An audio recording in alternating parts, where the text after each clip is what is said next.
with former President Donald Trump that violent non-citizen migrants should be arrested and deported, but he says he stops there.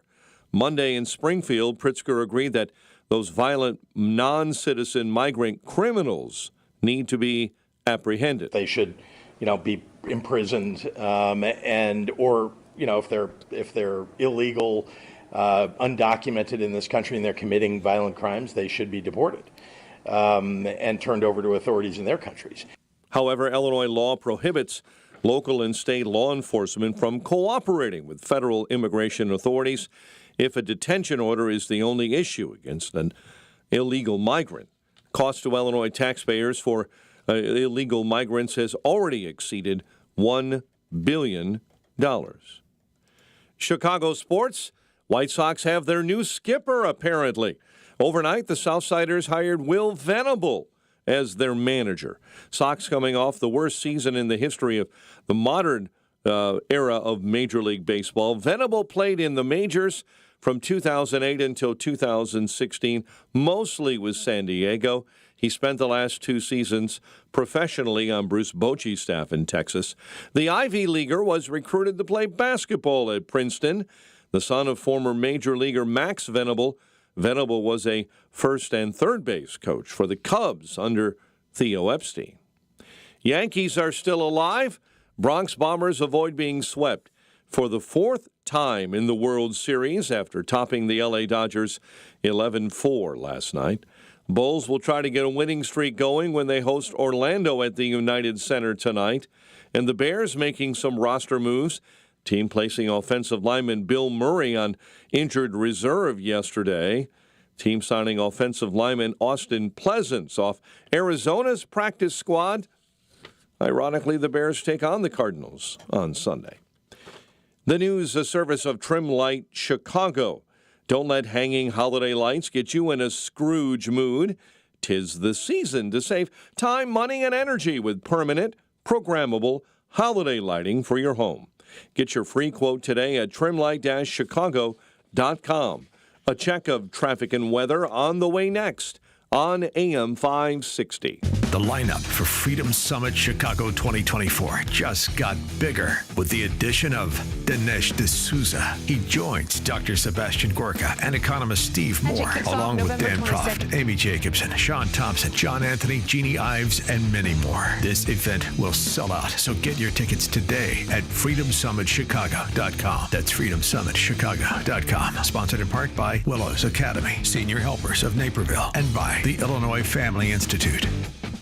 Balance of Nature supplements, changing the world one life at a time. Everything about your product is 100%. I look forward to it. I'll put it that way. I'm 71 years old.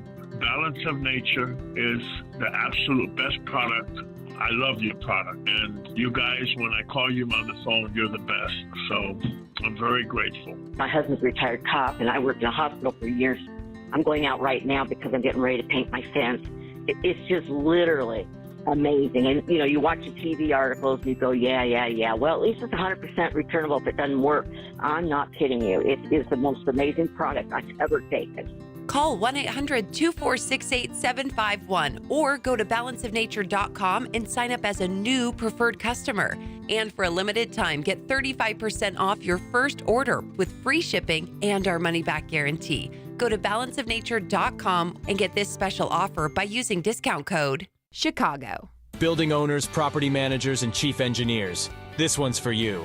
Hello, this is Bruce Diedrich with Waukegan Roofing, your professional roofer. Everything starts on top. Your investment, your building, and everything in it is protected by your roof. It needs to be in good shape. That's where we can help. If it needs to be repaired or replaced, or you think it might, call us. Let's find out. Here's the number. 847-623-1625. At Waukegan Roofing, our employees are union-trained roofing professionals with OSHA safety training certifications and have thorough knowledge and expertise regarding the various roofing systems we sell, maintain, and install. We know commercial roofing systems because that's all we do. Over 110 years of doing commercial roofs. Waukegan Roofing has the slogan, Roofs you can rely on. Because you can. Here's the number to call 847-623-1625. and get the info at waukeganroofing.com. waukeganroofing.com. 512. Let's get a check on our roads from the Team Hochberg Traffic Center. And, boy, we've got problems early this morning. I-55, our starting point. You've got problems between Route 53 and the Veterans Memorial Toll Road as you travel northbound, coming inbound into the city. Bad accident. 2 left lanes blocked involving 2 semis. A diesel leak as well. Southbound 55, right at I-355, you've got a barrier wall shoved into the left lane from the semi-crash on the northbound lane. So you've got this tying up things in both directions there near I-355 this morning. Traffic is a service of Macy's Backstage, with amazing deals on everything you need to refresh your wardrobe and home for fall.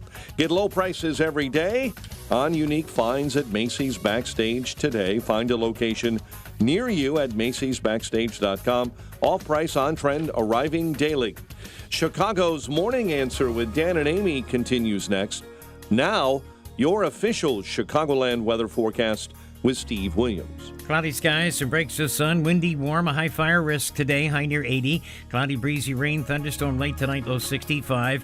Morning showers tomorrow, clouds, a very windy day, high 66. Temperatures sliding into the 50s. I'm Steve Williams on AM 560, The Answer. 70 at O'Hare, 70 at Midway, 68 in Aurora. Your next news update, 5:30. Chicago's Morning Answer continues next on AM 560, The Answer. This is Carol Platt-Liebau for townhall.com. For years, some Republicans claimed there was a reason for Democrats' embrace of illegal immigration. They argued Democrats wanted to import a new voter pool who would support them more reliably than existing citizens. Democrats said Republicans were simply spreading a hateful conspiracy theory.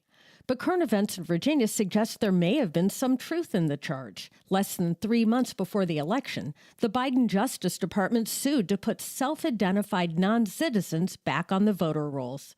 11 days before the election, a federal judge, a Biden appointee, backed the DOJ. And now a 3-judge appeals panel has upheld that ruling. Virginia will appeal to the Supreme Court. Perhaps it will stop the left's lawfare to give non-citizens access to the American ballot. But if Kamala Harris wins the presidency, this is only the beginning.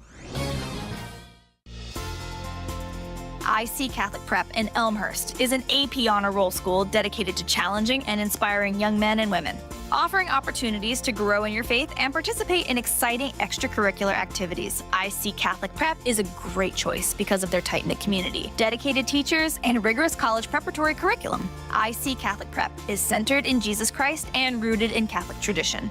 Students learn, lead, and serve throughout their lives. Now is your chance to experience IC Catholic Prep at their open house on October 30th from 6 p.m. to 8 p.m. The campus is located just south of downtown Elmhurst at 217 South Cottage Hill. This open house is a fantastic opportunity to see firsthand how they foster a strong sense of community and academic excellence. Bring your middle school kids and see in person why IC Catholic Prep is the right choice for your family. For more details or to register for the open house, visit iccatholicprep.org. We look forward to welcoming you on October 30th. Hey there, Styles Jenkins. I'm the creator of The Chosen, and I am so excited to share that the movie I've been trying to make for over 15 years, The Best Christmas Pageant Ever, is finally here. Nothing is more important than our annual Christmas pageant. The pageant is sacred. But this year... The Herdmans are absolutely the worst kids in the history of the world. It might be the first Christmas pageant in history where Joseph and the wise men get in a fight. Now that's a pageant I'd actually like to see. Based on the classic book, The Best Christmas Pageant Ever is in theaters November 8th. Rated PG. Parental guidance suggested. Nothing is more important than our annual Christmas pageant. The pageant is sacred. But this year... The Herdmans are absolutely the worst kids in the history of the world. This is gonna be a real disaster. From the creators of Jesus Revolution and directed by Dallas Jenkins, the creator of The Chosen, comes The Best Christmas Pageant Ever. Ooh. A hilarious, feel-good Christmas classic in the making. Now that's a pageant I'd actually like to see. The Best Christmas Pageant Ever. In theaters November 8th. Rated PG. Parental guidance suggested. With Cybersecurity Awareness Month winding down, LifeLock wants to remind you to update your software. These updates are used to patch up security issues that identity thieves can exploit to gain access to your personal info. But for comprehensive identity theft protection, there's LifeLock. LifeLock alerts you to more uses of your personal info and fixes identity theft issues that arise. Start your 30-day free trial at LifeLock.com. Use my name as your promo code, Clay. This is Sean Thompson for Donley Auctions. Donley Auctions wants your stuff. They have buyers. They need your items. If you're a collector, contact them and find out the market value. If you know a collector, tell Donley about them. If they sell it, you'll get a Donley's Finder fee. Cha-ching, cash in your pocket. Randy, what are you on the hunt for now? We need collectibles for our auction, and you need some extra cash. Not sure what you have? Call us. We know the value, and then you can make the decision. With our worldwide auction audience, we get top dollar. Here's your chance to add some additional money when you need it. 815-923-7000, 815-923-7000. Check us out at DonleyAuctions.com. Do you have any of these? Call Donley. You know anyone that has any of these things? Call Donley and get Donley's finder's fee. Donley Auctions, 815-923-7000. Tell them Sean sent you. Now, from the Signature Bank Studios. Portions of the following show may be pre-recorded. This is Chicago's Morning Answer with Dan Proft and Amy Jacobson on AM 560. The Answer.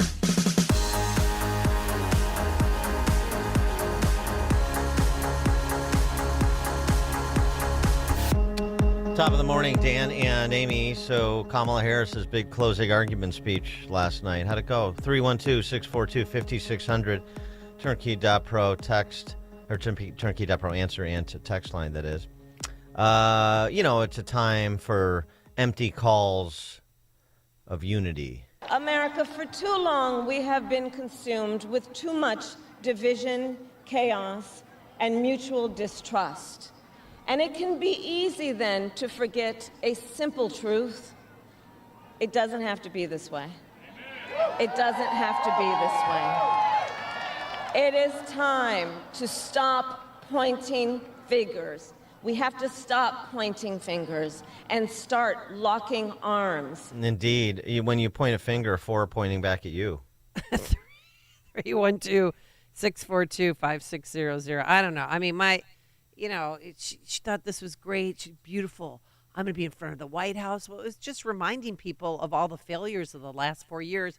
And the guy sitting behind you in an office, why wasn't he out there with her?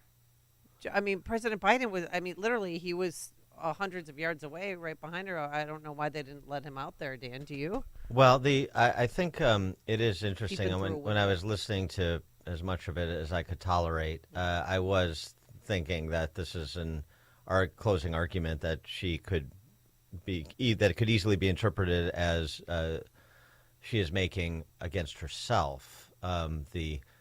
Stop pointing fingers and locking arms and so forth. It doesn't have to be this way. No, I know. That's why the American people, I think, are poised to make a change from the administration you're a part of, because it doesn't have to be this way. And even the expected invective in the direction of Trump, the customary characterizations, or at least characterizations that have become customary. And those who came before us, the patriots at Normandy and Selma, Seneca Falls and Stonewall, on farmlands and factory floors, they did not struggle, sacrifice, and lay down their lives only to see us cede our fundamental freedoms. They didn't do that only to see us submit to the will of another petty tyrant. These United States of America, we are not a vessel for the schemes of wannabe dictators. The United States of America is the greatest idea humanity ever devised. Yeah, that was supposed to be an example of her soaring rhetoric that inspires people to come out in masses and support a continuation of the same. So, again, the whole submit to petty tyrants business, right? I know that's why the American people are poised to make a change from the tyrannical nature of this administration and that political party. My favorite part was when she talked about immigration. You know, we're making too much about this, Dan. Politicians have got to stop treating immigration as an issue to scare up votes in an election. And instead treat it as the serious challenge that it is, that we must finally come together to solve. I will work with Democrats and Republicans to sign into law the border security bill that Donald Trump killed. Yeah, even Bernie Sanders didn't sign that bill because he didn't like it. Absolutely. It is time to end using the issue of immigration, illegal immigration, to scare up votes. It is time to lock arms and use illegal immigration to redefine the electoral map to keep Democrats in power for the rest of our lives. Well, yeah, no, I get it. I mean, yeah, that's a little bit of a real-world translation of Kamala Harris, which, of course, is what you need, or a little Mystery Science Theater 3000 commentary ongoing throughout a speech like that when it is, so vapid. And just agitprop. But I love these moments at the end of an election. I mean, they're punctuated throughout the election when you could really tell the hackneyed politician, and that's most of them. Kamala Harris is sort of, par excellence when it comes to the platitudes, the unity calls. That we are going to unify around what? Yeah. I mean, you get in and you have to govern, and there's going to have to be compromises. You're going to have to deal with people that you find obnoxious because of their treachery, their dishonesty, the views they hold that run afoul of living in a free society, the things they would do that run afoul of living in a free society. But I'm not unifying with them. I'm not, this whole you're a Nazi and the guy you support is Hitler. Now let's come together. Right. We must work together. Yeah, okay. Because you realize we have more in common than divides us. Yeah, if I hear that line one more Yes. time, I'm going to tear out my spleen with a rusty spoon. I am so sick of hearing the same thing every campaign stop, Dan. She doesn't have a single thought on her own, and God forbid if the teleprompter breaks down. We need to stop pointing fingers. Stop it, Dan. Mm-hmm. Stop. We need to stop pointing fingers. We need to embrace our Nazi brethren and work together to pass bipartisan immigration reform. Sure. That sounds logical. logical. Deplorable today. Jordan in Antioch.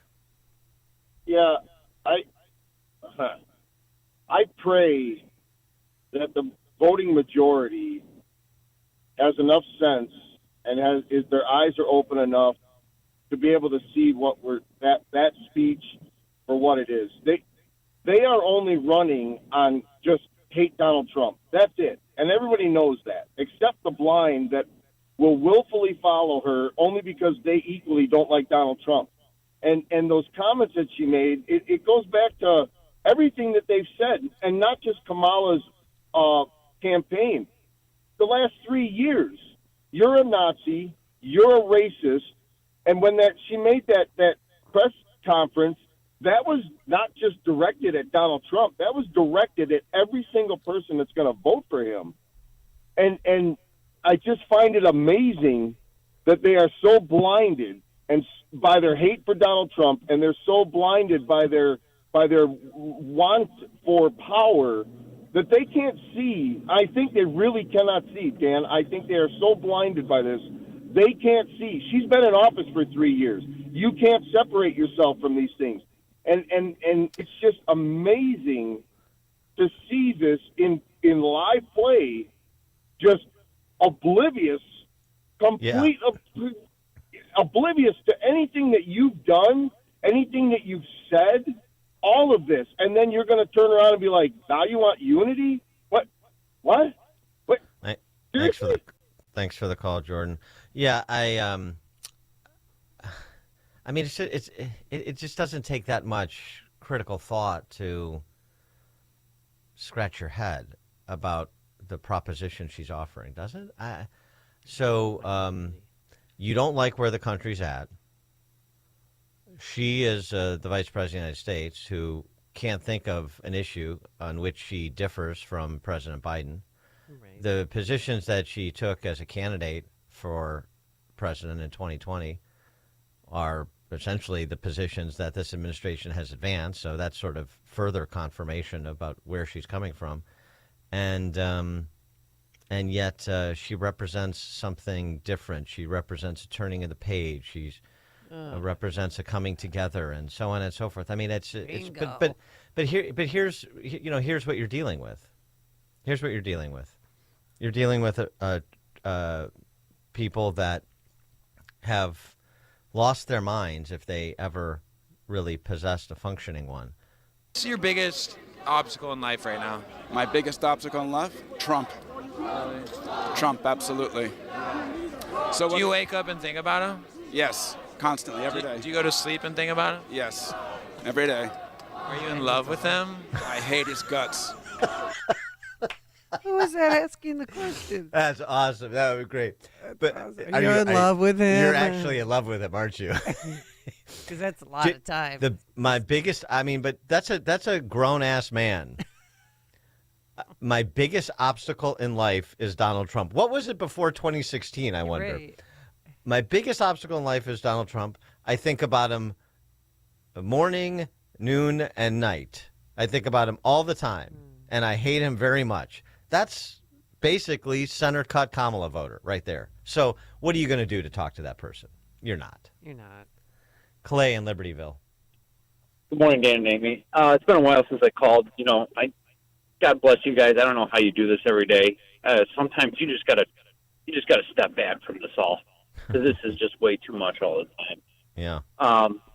But I don't know if you guys saw Trump's Truth Social. He was watching the whole Kamala speech and watching her say, thank you, thank you, thank you, thank you. And she just kept repeating it. Trump just looks at the screen and goes, oh, way too many thank yous. I saw that. Thanks for the call, Clay. Yeah. The critiques, I saw a little bit of that he posted. The critiques were pretty funny. Just like classic Trump. It's like sort of the stylistic critique. We're not even paying attention to the substance, because what substance is there to actually address? Here is his formal response. I don't know if people caught this. His formal response to her speech. Well, I'll tell you what. Formal response to her speech and to what Biden had to say about Trump supporters. So we'll pick that up at 5:38. Oh, I can't wait. But now let's head into the newsroom. Here's Mike Scott. Good morning, Mike. Another warm day. 69 degrees and headed for a high near 80 later on today. Spanish authorities say 51 are dead after flash floods swept away cars and turned village streets into rivers. A high-speed train with nearly 300 on board derailed near Malaga. President Biden going viral for calling Trump supporters garbage during a virtual Harris campaign call. This rally called Puerto Rico a floating island of garbage. Well, let me tell you something. The only garbage I see floating out there is his supporters. Vice President Kamala Harris delivering her closing argument to voters. Harris in Washington, D.C. Tuesday. It is a choice about whether we have a country rooted in freedom for every American or ruled by chaos and division. Nikki Haley says she's voting for former President Donald Trump because, in her words, we know what we're going to get. We lived the economy under Donald Trump. We know how strong he was on the border. We know how energy dominant we were. And then we also know what our national security looked like. Former President Trump stumped in Florida and Pennsylvania. Republicans never lead in the early voting because for whatever reason, it's habit or it's a certain security they feel in going to the booth. But we never lead in. I don't know if we've ever led in early. Every single state we're leading in. As far as Florida is concerned, more than 5 million have voted so far, and about 45% of them are Republicans. GOP vice presidential candidate and Ohio Senator J.D. Vance will sit down today for an interview on the Joe Rogan podcast. We're following developments in Iowa this morning where a resident there is dead after contracting a rare disease. Iowa Department of Health and Human Services is not releasing the name of the patient who passed away from loss of fever. It's a rare viral illness similar to Ebola that's spread by rats commonly found in West Africa. It is unseasonably warm here in Chicago. National Weather Service says the city did officially hit a record high of 82 yesterday. 3 were found dead inside a home after a fire in north suburban Zion late Tuesday night. Zion fire tells us just before midnight. There were multiple 911 calls alerting authorities to a fire in the 2900 block of Enoch Avenue. Firefighters arrived to find the residents fully involved. Firefighters say they found the victims while trying to put out the flames. Mayor Brandon Johnson expected to give a budget address today that will include a massive proposed property tax hike. The city's facing a December 31st deadline to pass a budget. And the head of the Chicago Housing Authority is leaving her post. Tracy Scott is stepping down after 4.5 years. She was appointed by former Mayor Lori Lightfoot. Apparently, the White Sox have their new skipper. Southsiders have hired Will Venable as their manager, coming off the worst season in modern Major League Baseball history. The Ivy Leaguer was recruited to play basketball at Princeton. The son of former Major Leaguer Max Venable, he was a first and third base coach for the Cubs under Theo Epstein. Yankees still alive, beating the Dodgers in the World Series 11-4, and Bulls take on Orlando tonight. The news service, a balance of nature, fruits and veggies in a capsule. Save 35% off your first preferred order with promo code Chicago. Order online at balanceofnature.com and use the coupon code Chicago to save 35%. Hurry up, offer ends soon. A check of traffic and weather on the way next on AM 560. Your home is a valuable asset, and you want to take care of your home. From roofs, siding, windows, and doors to furnaces, flooring, landscaping, and much more. Listen to your go-to for all things home. It's Home Answers Radio every Sunday morning at 9. Presented by Lang Home Medical Equipment, Executive Green Carpet Cleaning, and by Valdecast Windows and Doors. Get answers from industry experts so you can make informed decisions about your home improvement. Right here on AM 560, The Answer. Hey AM 560 homeowners, are you tired of all the money and repairs going into your house? Need an easy solution to convert your home into cash? This is Jeff from JeffBuysYourHouse.com. For nearly 20 years, our trusted, proven, and professional team has been simplifying the home selling process in Chicagoland. Here's the deal. You are in control. Pick the closing date that works best for you. No need to worry about repairs or any cleanout. We will buy your house as is, saving you frustration, time, and money. That's right. A fair cash offer within 24 hours, and we actually buy your house. No funny business. With our simple process, there are no fees and no commissions. You can trust our proven, professional, and credible service. Our local, high-integrity, and veteran-owned team will go above and beyond to make it stress-free. Sound interesting? Sell your house to the trusted source by calling us at 630-895-9530. That's 630-895-9530 or JeffBuysYourHouse.com. Buying an engagement ring is a memorable moment. That's why it's so important to find a jeweler you can trust. Hi, it's Mike Gallagher. Rollins is the jeweler I trust. That's why I'm a customer, a longtime customer. Rollins continually receives outstanding reviews. I love how they're family-owned and how friendly and knowledgeable their staff is. Rollins has the best selection of both natural and lab diamonds at outstanding value. Choose from designers like Simon G., Sylvie, and Gabriel Gabriel that all have exceptional quality. Or a one-of-a-kind custom design from classic elegance to modern sparkle, Roland's has the perfect ring to capture that yes moment and make it unforgettable. Visit Roland's Jewelers in downtown Libertyville or go to RolandsJewelers.com. That's Roland's, ROLLANDS, RolandsJewelers.com. Roland's Jewelers, a family-owned jeweler you can trust like I do. A large retail store just canceled a huge order leaving MyPillow with a ton of extra MyPillows. But you know what? That's their loss and your gain. For the first time ever, you'll get a standard classic MyPillow for wholesale prices, only $14.88. But it gets even better. For a limited time, they're going to offer their entire classic collection at wholesale prices. Get queen-size MyPillows for just $18.88. Upgrade to king-size for only $1 more. Get the body pillows for $29.88 and multi-use MyPillows for only $9.88. So go to MyPillow.com and use promo code LIBERTY or call 800-489-0201 to take advantage of wholesale pricing for the first time ever and receive free shipping on orders over $75. That's right. Get the standard MyPillow for only $14.88. They have never been offered this low before. They're limited quantities at this price, so the limit is going to be 10, and once they're gone, they're gone. So go to MyPillow.com or call 800-489-0201 and use promo code LIBERTY to get the standard MyPillow for only $14.88, the lowest price ever. If you're experiencing low energy, brain fog, or bloating, then your body might need a detox. Active Liver from New Nordic makes it easy to help your liver to detox your body all year long without major changes to your diet or lifestyle. 5:38. Let's check our roads. Team Hochberg Traffic Center time. And this update is a service of almostfreeteeth.com. Overpaying for dental implants is over if you have medical PPO insurance. Find out how you could save 90% off on average to get your smile back.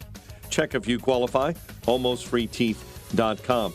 It's an absolute mess this early morning on I-55, Will County. On the northbound side, headed into the city between the Veterans Parkway and the Veterans Memorial Toll Road, that's I-355. You've got two left lanes blocked with a semi that has ran into a barrier wall, also leaking diesel. That's on the northbound side. Now on the southbound side, that barrier wall has been shoved into a left-hand lane. So that's blocked off as well as you're heading outbound, southbound on I-55. Delays on the Dan Ryan already, stacking up 35th into the Stevenson Expressway, and the Bishop Ford slowing up 103rd into the Ryan Merge. Chicago's Morning Answer with Dan and Amy continues next. AM 560 Weather Center forecast. Windy, variable clouds, high near 80. Rain starts tonight. 69 at O'Hare. Next news at 6. Chicago's Morning Answer continues next on AM 560, The Answer. Now, from the Signature Bank Studios. If you're looking for the latest news, insight into what it means, and the sharpest opinion, there's only one station in Chicago where you can turn, and it's this one. We're AM 560, The Answer. Top of the morning, Dan and Amy. So we were talking about Kamala's closing argument last night on the Mall. Just a little bit away from her in the White House was one big guy, the current president, Joe Biden. Yeah, he's still the president. Sitting by himself. He's still the president. Not invited to the party, Dan. Well, I can see why they wouldn't want him at the party, although perhaps better to keep him closer and supervised, because the comments he made that are dominating the news cycle obviously ran interference into Kamala's closing argument, so that wasn't too helpful. And that I'm talking about is this. Oh, the Puerto Rican that I know, or Puerto Rico, where I'm in my home state of Delaware, they're good, decent, honorable people. The only garbage I see floating out there is his supporters. Oh. His demonization of seen as unconscionable, and it's un-American. It's totally contrary to everything we've done, You know, I think Jim Gaffigan was onto something at the Al Smith dinner. The media has begun discussing the phenomena of secret Trump voters. I don't know if you've heard about this. People who publicly say they would never vote for Trump, but then when they go in the voting booth, they do. It's a small group. They're called the Biden family. I think I don't think that's a joke. I think that's true. I think Joe Biden may be a secret Trump voter. They've got a plant in the White House, the Trump campaign, and that plant's name is Joe Biden. He was revealed last night. 312-642-5600, turnkey.pro answer line. Trump supporters are garbage. Oh, no, wait. I'm reading the White House transcript. Yes. Brought to you by the D.C. Press Corps. The only garbage I see floating out there is his supporters, apostrophe S. It's not supporters plural. You see, it's a supporters garbage. That's the garbage he sees floating out there. This is their spin, because I saw the same spin then, of course, dutifully repeated by the D.C. Press Corps after the hue and cry that was offered in response to, yet again, denigrating Trump supporters. 312-642-5600, turnkey.pro answer. And this morning, the White House is saying, no, he didn't mean Trump supporters. He meant the comedian who was there at the rally supporting Trump.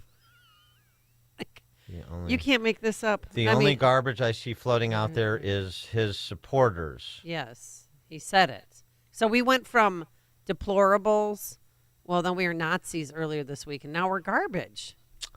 Marco Rubio was on stage with Trump in Pennsylvania last night when this came over the transom, and he reported it in real time and responded to it in real time. All right. Well, I wasn't going to say anything, but I have breaking news for you, Mr. President. You may not have heard this. Just moments ago, Joe Biden stated that our supporters are garbage.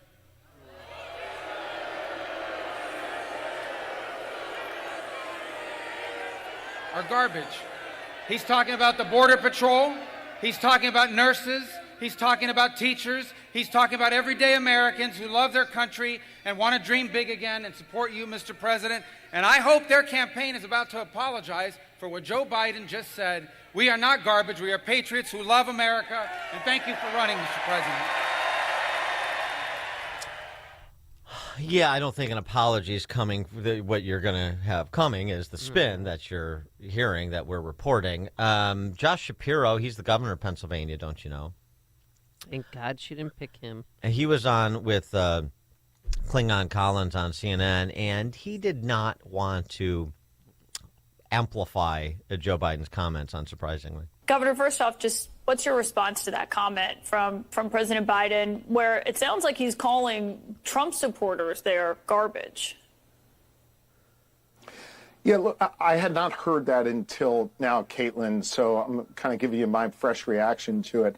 I would never insult the good people of Pennsylvania or any Americans, even if they chose to support a candidate that I didn't support. Yeah, there's somebody who understands that Trump is about to win Pennsylvania. George in Naperville. Yeah, Dan, pay no attention to the grumpy old man in the White House yelling at people to get off his lawn. Thanks for the call, George. I mean, seriously, he was sitting there behind while she was having this big rally with tens of thousands of people, and he was not invited. How you doing? Bloomingdale, yeah, go ahead. Yeah, no problem. I have a question for you now, ladies and gentlemen. Are you better off now than you were 4 years ago with everything going on? Garbage in with Marxism. Vote for President Trump for peace and prosperity. That's all I got to say. Case closed. Thank you. Thanks, Robert. Tom, Blue Island. Good morning, Dan. Good morning, Amy. Joe Biden's been, old Scranton Joe has been traveling around the country the last 6 months calling President Trump a loser. Next Tuesday, President Trump is going to be the first one, I guess, since FDR to win 3 presidential elections in a row. Hopefully, a week from today, he's declared the president, the president-elect of the United States. But to old Scranton Joe, he doesn't sound like it. That doesn't sound like the voice of a winner. To me, that sounds like the voice of someone who got his ass kicked to the curb by his own party and knows he's going to go down in history as the worst president this country's ever had, and he was the president of a stolen election. Scumbag. All right, Tom. President Trump's response to what Joe Biden called his supporters. Crooked Joe Biden just called the American people garbage. What a horrible thing to say. And this is a guy who says he grew up in a Puerto Rican community. You know, he fought off corn poppy. But he called you garbage. What a horrible thing. But as the phrase goes, I came up with it myself. One man's trash is another man's treasure. And you are all treasure to me. And I found a lot of treasure, believe it or not. X marks the spot. We love X. And we love Elon. I gave him the idea. I said, Elon. He said, sir. I said, Elon, you should call it X. He goes, I don't know if I should do that. I said, you should do it. And he did it. And it's a tremendous platform. We love him. But Crooked Joe knows a thing or two about garbage with this dumpster fire of an administration. He's done a horrible job. It's been a complete and total disaster. He knows a thing or two about waste. You know, they call it rubbish in England, but we kicked their asses in 1776. He knows a thing or two about waste. He left a lot of it on the floor of the Vatican. Operation Tootsie Roll. You're not supposed to do that. But he called you garbage, and I would never do a thing like that. The choice has never been clearer. You can vote for the guy who calls you garbage, or you could vote for the guy who believes you're the greatest treasure the world has ever seen. Vote accordingly, save your country, and let's make America great again. Obviously, that was, and maybe not obviously, because it's so good. That's Sean Farish, who's the best Trump impersonator out there, as you just heard. He is so good. Man, he has the cadence. He has the tempo. He just has that down. That is great. Not to mention some good lines in there. Very funny. But not that, and probably not that far off. I'm sure Trump would endorse that commentary. Tom Oswego. Hey, Tom. Hello. Hey, good morning, guys. You know, years ago, I woke up, hardworking, middle-class person, small business owner, found out I was a deplorable. A few days ago, I wake up 4 o'clock in the morning, getting ready to go to work, and bust my tail all day to pay taxes to our government, found out I was a Nazi. Now I get up this morning, 4 o'clock, hardworking, middle-class guy, paying my taxes to find out I'm a piece of garbage. I don't understand who would vote for these people, and if you do, it's got to be because they just hate Trump, period. And they hate themselves, and they hate this country. Which do you prefer? I wonder, what do you prefer to be called? Garbage, Nazi, or deplorable? Those are your choices. I'm still going with the OG, the original deplorables. Yeah, I like that too. Nazis. Oh, Cyndi Lauper's having a Nazi rally this weekend because she's Pro-Nazi? Performing at Madison Square Garden.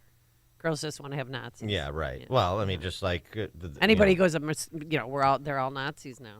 The Klan has previously appeared on the National Mall, so I guess Kamala's clothes yesterday was also.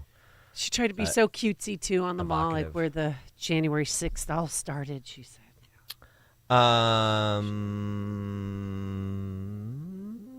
Bob, Buffalo Grove. Good morning, Dan and Amy. Always good talking to you. Did you mention the fact that the shadow senator of Puerto Rico came out in support of Trump? Yeah, I didn't. We didn't mention that, but that's true. Thanks for the call, Bob. And I saw there was a pro-Trump caravan in Puerto Rico as well. Apparently, I said this yesterday when we were talking about all this silliness in reaction to Tony Hinchcliffe's set at the Trump rally at MSG.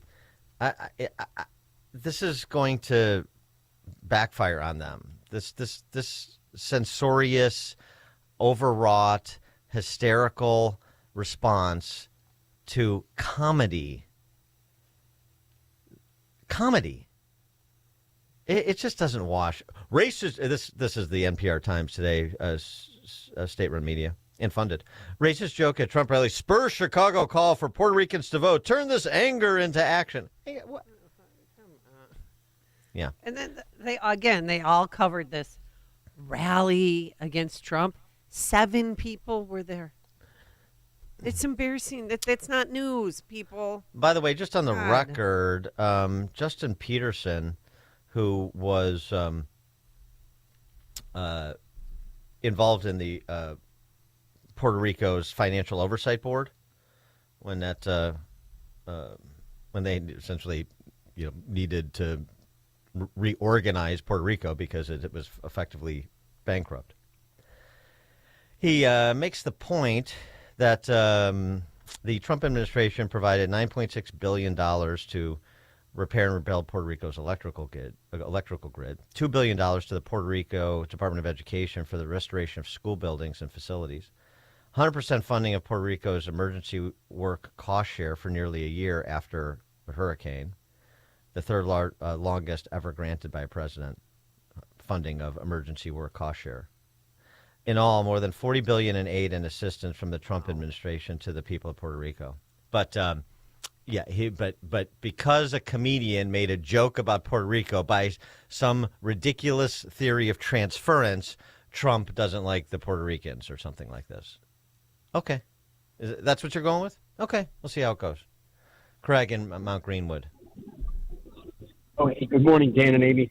Thanks a lot for taking my call. Listen, the lies and deceit and the things that Kamala says, it's like when I hear it and when you hear it in that, it's like chalkboard scratching with your nails or something like that. It just so who are these people and the people that don't see the deceit and realize that all this stuff is exactly opposite with them, and till this day they still will basically say, "Well, I'm voting for her." So, and how is it with all the obvious examples, real life examples of what this party does and has done, and then her comments and everything, it's so I don't even have a word without swearing, and I don't want to swear and everything like that about what the heck this party, and especially her and her voice and the way she says her lies and deceit.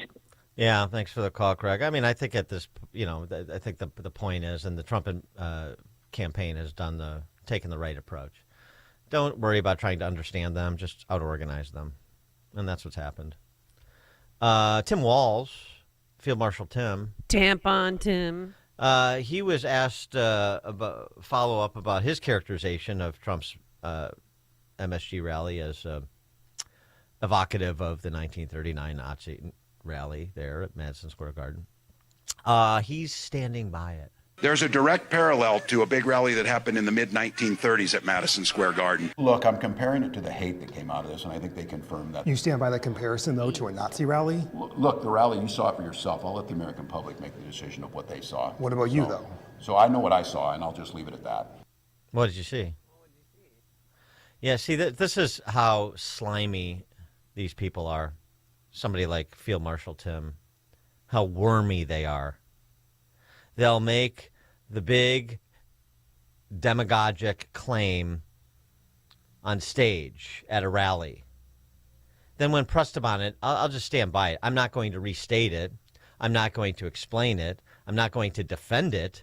I'm just going to stand by it. Big talkers on stage trying to whip up the frenzy.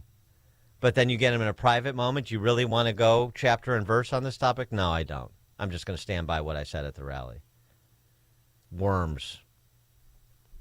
Tina and Joliet. Tina. Hi, good morning, guys. So you guys know I'm very involved in Will County politics. I've gone door knocking 4 or 5 times, including this last Monday, the day after Madison Square Garden, and 100%, this is no exaggeration, of the Hispanics that I've spoken to are voting for Donald Trump. It shocked me even. 100% of the families I met, some of them even pulled their neighbors out of their homes to come and get information from me. There is a huge amount of support in the community for Donald Trump. They do not like what's happening in this country. They're impacted by the open border. That comes up in conversation. Taxes, they're afraid of the gangs, and they're voting accordingly. So that's encouraging. Yeah, very, very encouraging. All right, thanks, Tina. Dan and Amy, Chicago's Morning Answer. Connect with Dan and Amy using the AM 560 mobile app. Download it today at 560theanswer.com/mobile.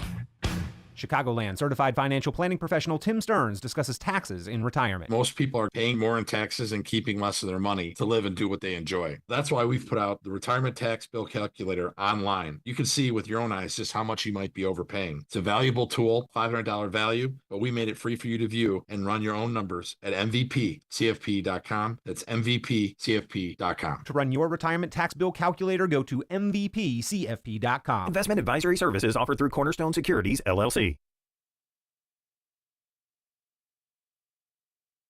finding a turnkey. Yes, our good friends at Turnkey. David Kulsick, you can hear him every Friday on Open Mic Friday. But have you heard the Turnkey name for years and maybe you thought that you didn't need help because you've made it this far with your network? Well, have you grown your business or acquired another business? Do you have more than one network that you've hobbled together? Maybe your sales team has grown or your client base or your network is old and outdated, holding your business back from its full potential. Well, all of these reasons can leave your business open for security breaches, stop production, compromise sales, and cost you thousands of dollars. Well, don't leave it up to the hourly IT manager that comes in when he's available. Turnkey understands the importance of having a network you can count on. For the price of a monthly car payment, folks, that's it.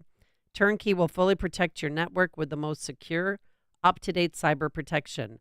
All by world-class technicians who really care about helping people. Unlimited 24/7 help desk support and real-time threat hunting. Start a conversation today. Protect your small business today. Visit turnkey.pro. The champions of small business. That's turnkey.pro. Are your file cabinets stuffed with work orders, invoices, bills of lading, medical records, and or compliance papers? There's a solution to clear the clutter by converting your documents into accessible digital form with the help of IDT. They can scan your documents for you or provide you with the technology to transform your workspace with easy and innovative IoT smart connected scanning technology. IoT smart connected scanning not only captures your information, it connects your documents directly to your existing digital systems, ensuring seamless integration and immediate access. Plus, it works with your existing Microsoft Office 365 technology. Convert those physical files into secure, searchable, easy-to-find digital formats. Goodbye, paper chaos. Hello, streamlined, secure digital environment. Visit ready4idt.com. That's ready, the number 4idt.com. IDT, putting paper in its place. AM 560, The Answer. All right. Coming up on Chicago's Morning Answer. At 6:06, do a little circling of the battleground states to check in on the early voting totals, just to, stay current with where we understand the race to be with now 6 days to go. That'll be at 6:06. But first, let's stop by that newsroom. Here is Mike Scott. Chicago sees record-breaking temperatures today. We could see temperatures that soar all the way near 80 again today. Testimony continues in the Mike Madigan trial at the Dirksen Federal Building. Prison authorities on the stand in the Delphi, Indiana trial of Richard Allen. White Sox hiring Will Venable as their new manager. The Bulls are hosting the Magic later on today. The Bulls' Lonzo Ball has another injury, and the Blackhawks are preparing for the Sharks. WIND Chicago News Time is 6 o'clock. They call it her closing argument. I'm Dave Anthony, Fox News. Vice President Harris urging voters to turn the page at a big rally in Washington, D.C. From the same location former President Trump rallied supporters on January 6th, 2021. Who is unstable, obsessed with revenge, consumed with grievance, and out for unchecked power. Harris pledged to work with anyone to solve the challenges facing Americans. I don't believe people who disagree with me are the enemy. He wants to put them in jail. I'll give them a seat at the table. Less than a week before Election Day, polls show the race still a virtual tie. That's Fox's Jared Halpern in D.C. More than 52 million Americans have already voted early. Harris will campaign today in Pennsylvania and then hold a rally later in Wisconsin, where there will also be a Trump rally.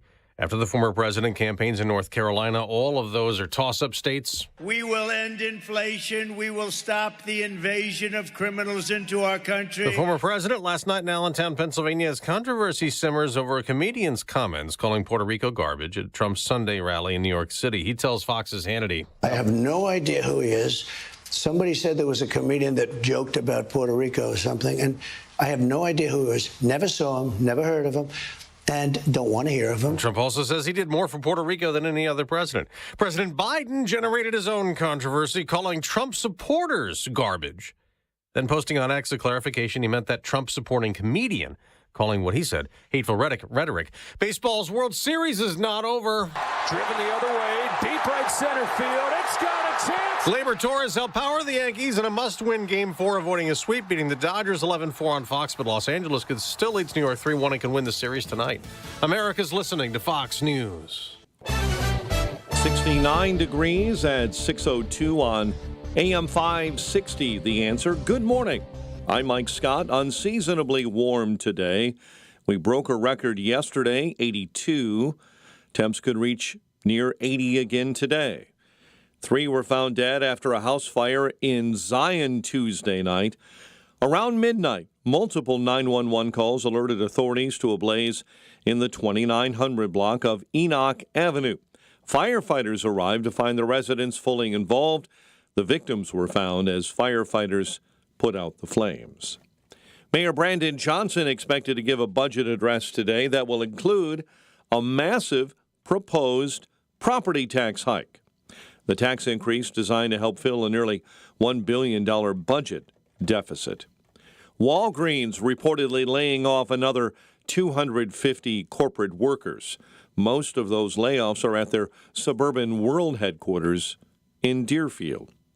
Illinois lawmakers questioning the price of prescription drugs yesterday in a rare Senate Judiciary Committee hearing on Tuesday at the Dirksen Federal Building in Chicago. It is a scandalous situation in America. People in the United States pay the highest prescription drug prices in the world, on average 4 times more than people in similar countries pay for brand name medications. Republicans played no role in the largely partisan hearing. The restaurant worker charged with killing 2 men inside a JJ's Fish and Chicken on Chicago's South Side appeared in court Tuesday. Earlier this month, prosecutors charged 42-year-old Mehdi Madelel with 2 felony counts of first-degree murder following an altercation inside the restaurant at 78th and Western. Attorney Robert Grozek represents one of the families involved. David and Mr. Williams were both part of a melting pot in Chicago where we, as community members and activists, need to continue to work together to make this place a better place. And that means getting rid of this crazy polarization that's happening everywhere. Chicago sports. White Sox have their new skipper. Authorities or sources say the Southsiders will hire Will Venable as their manager. Sox are coming off the worst season in the history of the modern Major League Baseball season. The Ivy Leaguer was recruited to play basketball at Princeton and is the son of former Major Leaguer Max Venable, a first and third base coach as well for the Cubs under Theo Epstein. The Bulls will try to get a winning streak going when they host Orlando at the United Center tonight. The news service of the Del Bacchio Marchetti Group of Hat Properties, Christie's International Real Estate, experts in the northwest suburbs and Chicago with over $800 million in sales. You'll get the most value for your home. 708-828-0000. A check of traffic and weather on the way next on AM 560. The lineup for Freedom Summit Chicago 2024 just got bigger with the addition of Dinesh D'Souza. He joins Dr. Sebastian Gorka and economist Steve Moore, along with Dan Proft, Amy Jacobson, Sean Thompson, John Anthony, Jeannie Ives, and many more. This event will sell out, so get your tickets today at freedomsummitchicago.com. That's freedomsummitchicago.com. Sponsored in part by Overhead Door, healthinsurancementors.com, and by Trinity School of Natural Health. I'm worried about Mom. She's having a tough time moving around the house. Oh, I know. She still thinks she can do everything on her own. Exactly, but I've been over there every day this week, helping her navigate the stairs, cooking meals, reminding her to take her medicine. I'm always nervous when I leave. You know what? I admire you for taking care of Mom. But your family needs you too. And what if she slips and falls? A friend recommended the caregivers at Senior Helpers of Naperville Southwest. They service Cook, DuPage, Kane, and Will counties. They guarantee compatibility and they'll conduct a free safety assessment of her home. Plus, they'll provide as little or as much care as Mom needs. Senior Helpers of Naperville Southwest, offering both hourly and live-in care. Schedule a free assessment today by calling 331-281-0728. That's 331-281-0728. Again, that's 331-281-0728. And tell them AM 560 sent you. Senior Helpers of Naperville Southwest. Senior care, only better. The socialists who want to move into the White House have a lot of plans for your money. One of them is to control the price of food, and this is just the start. Could 401ks and IRAs be next on their agenda? It might sound far-fetched, but so did price fixing just months ago. Hi, Donald Trump Jr. here. If you've spent decades building your nest egg, you can act now to stop your savings from falling into the hands of the socialists. It's why Americans are turning to gold, the ultimate safe haven in uncertain times. To see how easy it is to diversify your retirement with gold, get a free info kit from my friends at Birch Gold by texting the word PROTECT to 989898. Birch Gold makes it easy to roll over your 401k or IRA into gold while preserving your tax advantage status. Don't wait any longer. Protect your financial future now. Text PROTECT to the number 989898 for your free info kit from Birch Gold, the only gold company I trust. Paid for by Birch Gold Group. On October 7th, 2023, terrorists attacked Israel, killing over 1,200 civilians and taking 250 hostages. This resurgence of anti-Semitism in our society is alarming. Today, Jewish people continue to be the target of violent and bigoted attacks. On November 9th, Chosen People Ministries, in partnership with Moody Bible Institute, present the Summit on Opposing Anti-Semitism in Chicago. This event will bring together leaders, scholars, and Jewish believers in Jesus to explore effective strategies for combating anti-Semitism. The summit features distinguished keynote speakers, panel discussions, and workshops designed to equip attendees with practical tools and insights. It is vital for the Christian community to stand against anti-Semitism. Join Chosen People Ministries at Moody Bible Institute on November 9th to stand against anti-Semitism and show solidarity with the Jewish people. Register today at moodyconferences.com. That's moodyconferences.com. 6:08. Let's get an update on the roads. Team Hochberg Traffic Center time. The Kennedy, fairly smooth 40 minutes for the moment. O'Hare into the Burns Circle interchange. Not so smooth on I-55. Northbounders, you're delayed from Weber Road all the way into the Veterans Memorial Toll Road, I-355. Bad accident there. 2 left lanes blocked. One of the vehicles involved is a semi, and you've got a diesel leak there as well, too. I-55 on the other side, the southbound side, right at the crash site, a barrier wall has been shoved into the left lane. That is causing delays on the outbound side this morning. Problems with a semi-fire. Northwest Indiana, traffic is forced off I-65 southbound right at State Road 10. Traffic, a service of almostfreeteeth.com. Overpaying for dental implants is over. If you have medical PPO insurance, find out how you could save 90% off on average to get your smile back. Check if you qualify at almostfreeteeth.com. Chicago's Morning Answer with Dan and Amy continues next. AM 560 Weather Center forecast. A windy day ahead, variable clouds and a high near 80. Currently 69. Next news at 6:30. Chicago's Morning Answer continues next on AM 560, The Answer. Now, from the Signature Bank Studios, this is Chicago's Morning Answer with Dan Proft and Amy Jacobson on AM 560, The Answer.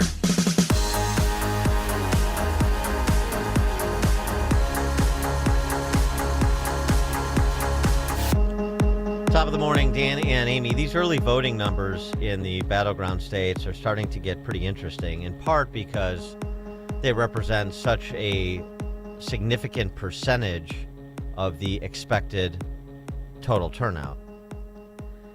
Now, of course, there are caveats. We still have a few days of early voting to go, number one. Number two, the question is, well, is the prioritization of early voting, the Republican Party's pivot on this, the Trump campaign's pivot on this, is it's cannibalizing the election day turnout where Republicans normally have a significant advantage, or at least have the last couple of cycles, but have gotten hammered in early voting. That's a big question. I know. And I lose sleep over it, Dan. And so some of the that's why this is an interesting post from Mark Mitchell, who works for Scott Rasmussen, the pollster. He says, my polling is starting to show that they are not cannibalizing Election Day turnout. Trump is still winning the Election Day vote in the states I've polled this week, which include Virginia, New Hampshire, Minnesota, and Texas. Still winning the Election Day vote in those states, suggesting that there is not cannibalization going on, or not much cannibalization, not enough to eliminate the advantage that Trump has on Election Day. Those are 4 states, and, you know, Texas I wouldn't call a swing state. Virginia, New Hampshire, Minnesota, if those are if those become battleground states, which Virginia is certainly the polling. Minnesota's closed a little bit. New Hampshire's closed a little bit. I mean, if those turn out to be battleground states, then Trump is really expanding the map. But the point still stands. It appears that what the Trump campaign has been doing is prioritizing banking first-time and low-propensity voters, which makes sense because, obviously, the 3 of last 3 or 4 of last 4 voters, you have a reason to have confidence that they will come out without any prompting or goading or hurting. But the first-time and low-propensity voters, that's a different story. Not to mention these voter registration efforts that were underway in some of the battleground states, perhaps most notably Pennsylvania, where Republicans have had the advantage in terms of voter registration drives this cycle, minimizing the deficit they were facing coming into this cycle in a state like Pennsylvania. And we really, have to thank Scott Pressler. He's been on the ground for more than a year doing the work with other people on his team, but getting people registered to vote in Pennsylvania. Well, and so right now, speaking of Pennsylvania, early votes in Pennsylvania show Republicans doing 435,000 votes better than Democrats versus the same date in 2020. Okay. That's a big number. I know, but I don't want to celebrate too soon. Who's celebrating? I'm describing the landscape. All right. The situation in Nevada. Nevada has 774,000 early votes. That represents a projected 56% of the expected electorate. 11 days of early voting's in the books. Republicans have about a 42,000 vote advantage. Republicans, Democrats, and then there's 203,000 others, so independents. But some of the modeling here is even if, one of the pollsters modeled Nevada with Trump losing independents by 10 points. And if he loses independents by 10 points, which is where it's been, I must assume based on this model in Nevada, he's up 3 overall on Kamala in Nevada. Very interesting. Republicans in Clark County, of course that's Vegas, have an 11% turnout edge over their Democrat rivals. So the Democrat raw vote lead in Clark County remains 4,000, but that's sort of the enthusiasm gap, if you will. And remember, that's a party that is been more socialized to vote early, which is why they've had such huge advantages, more organized and more socialized. And the two go hand in hand. I know some people say, well, there may be a lot of Republicans. What about all those Liz Cheney or Nikki Haley Republicans that are never Trumpers and will vote for Harris? Well, right, but what about because this is just Republican Democrat, of course, we don't know Trump versus Harris. This is a handle for Trump versus Harris. Well, there's a couple of responses to that. One is, what about all those self-identified Democrats voting for Trump? And if you look at the party polling, in other words, Republicans voting for Trump, it's in the low 90s, and Democrats voting for Harris, it's also in the low 90s. Basically, it's the same, which is not unusual. And so So that's factored in when you think about the importance of these numbers coming out of these battleground states. And Nikki Haley is supporting Trump. She's not supporting Harris. I'm saying Nikki Haley voters Okay. that are never Trumpers. I didn't say I'm not saying Nikki Haley is supporting Harris. Crossed the 3 million mark in early voting, 3.1 million in North Carolina. Republicans have about a 35,000 vote lead in the early voting in North Carolina. 5 days.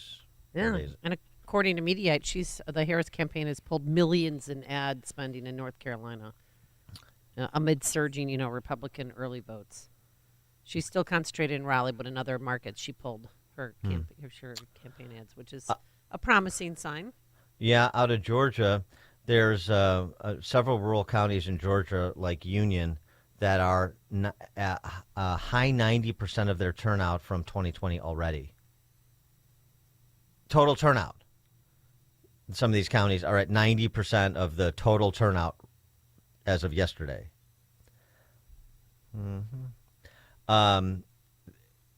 These rural counties in swing states come out that heavily for Trump. That's a good sign. Arizona early voting. Arizona, by the way, killing it. Your fellow Hawkeye, Carrie Lake, was left for dead a couple of weeks ago. And now there's some polling out that has Carrie Lake slightly in the lead over that ghastly dude, Ruben Gallego. Yeah, and you know what? Because we'd mentioned that they're going to release his divorce documents. I mean, did you guys know he left his wife the day before she gave birth and had her served on Christmas and was not there when the baby was born? Real nice guy, that Ruben Gallego. Well, maybe that's in some part the explanation for Carrie Lake closing hard, but this is also part of it. 1.63 million early votes, representing roughly 50% of the expected turnout in Arizona. Republicans have about 130,000 vote advantage on early voting. That's Arizona. In New Jersey. I'm not saying New Jersey's in play, and this is a good reminder about the caveats with respect to extrapolating from early vote totals, but it is a bit striking that Republicans lead the early vote in New Jersey by just under 5,000 votes.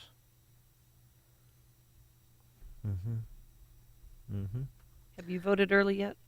I'm going to do it today. Florida, I'm just throwing Florida in because there were some people, on the CNNs and the MSNBCs of the world a few weeks back that were suggesting that Rick Scott's in trouble and Florida's in play. Kamala's putting Florida back in play. It's back to being a battleground state. Yeah, I don't think so.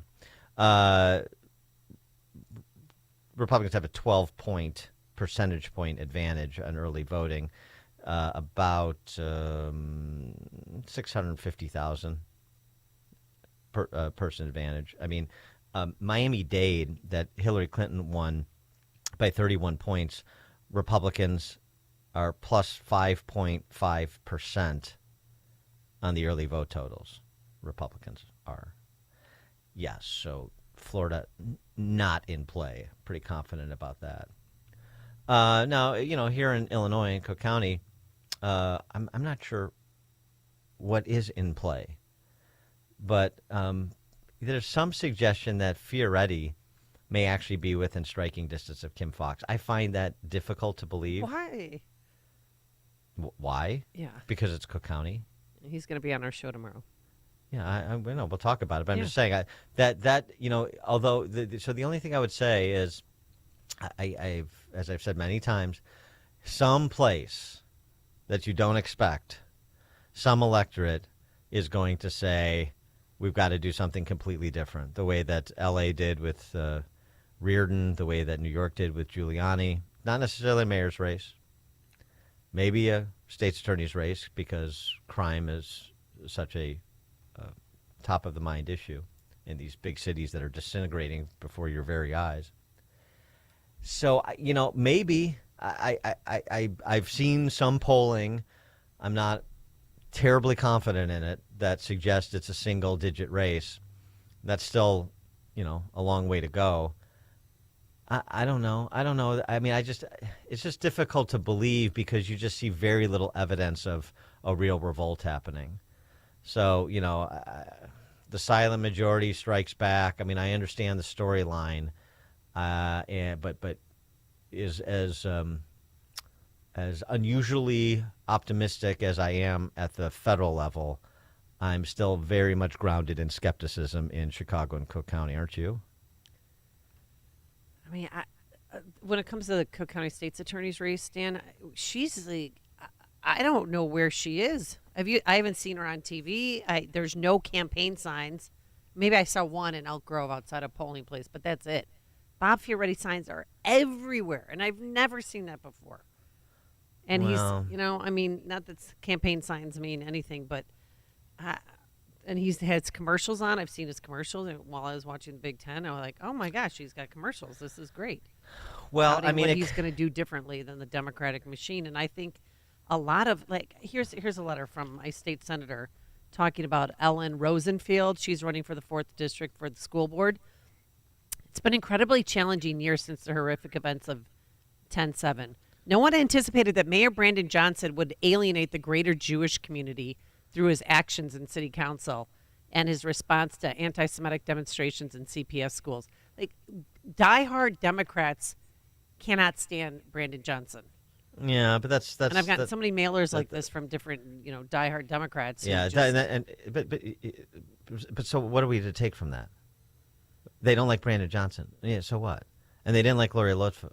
So what? Right. And they're turning on him. Yeah, and they're turning on him because for very parochial reasons. I mean, some good reasons, but do you think they're voting for Donald Trump? Do you think they're voting for other Republicans? They're running against Brandon Johnson because he's box office poison right now. It's easy to run against him. And what district is she running in? We're in the 4th.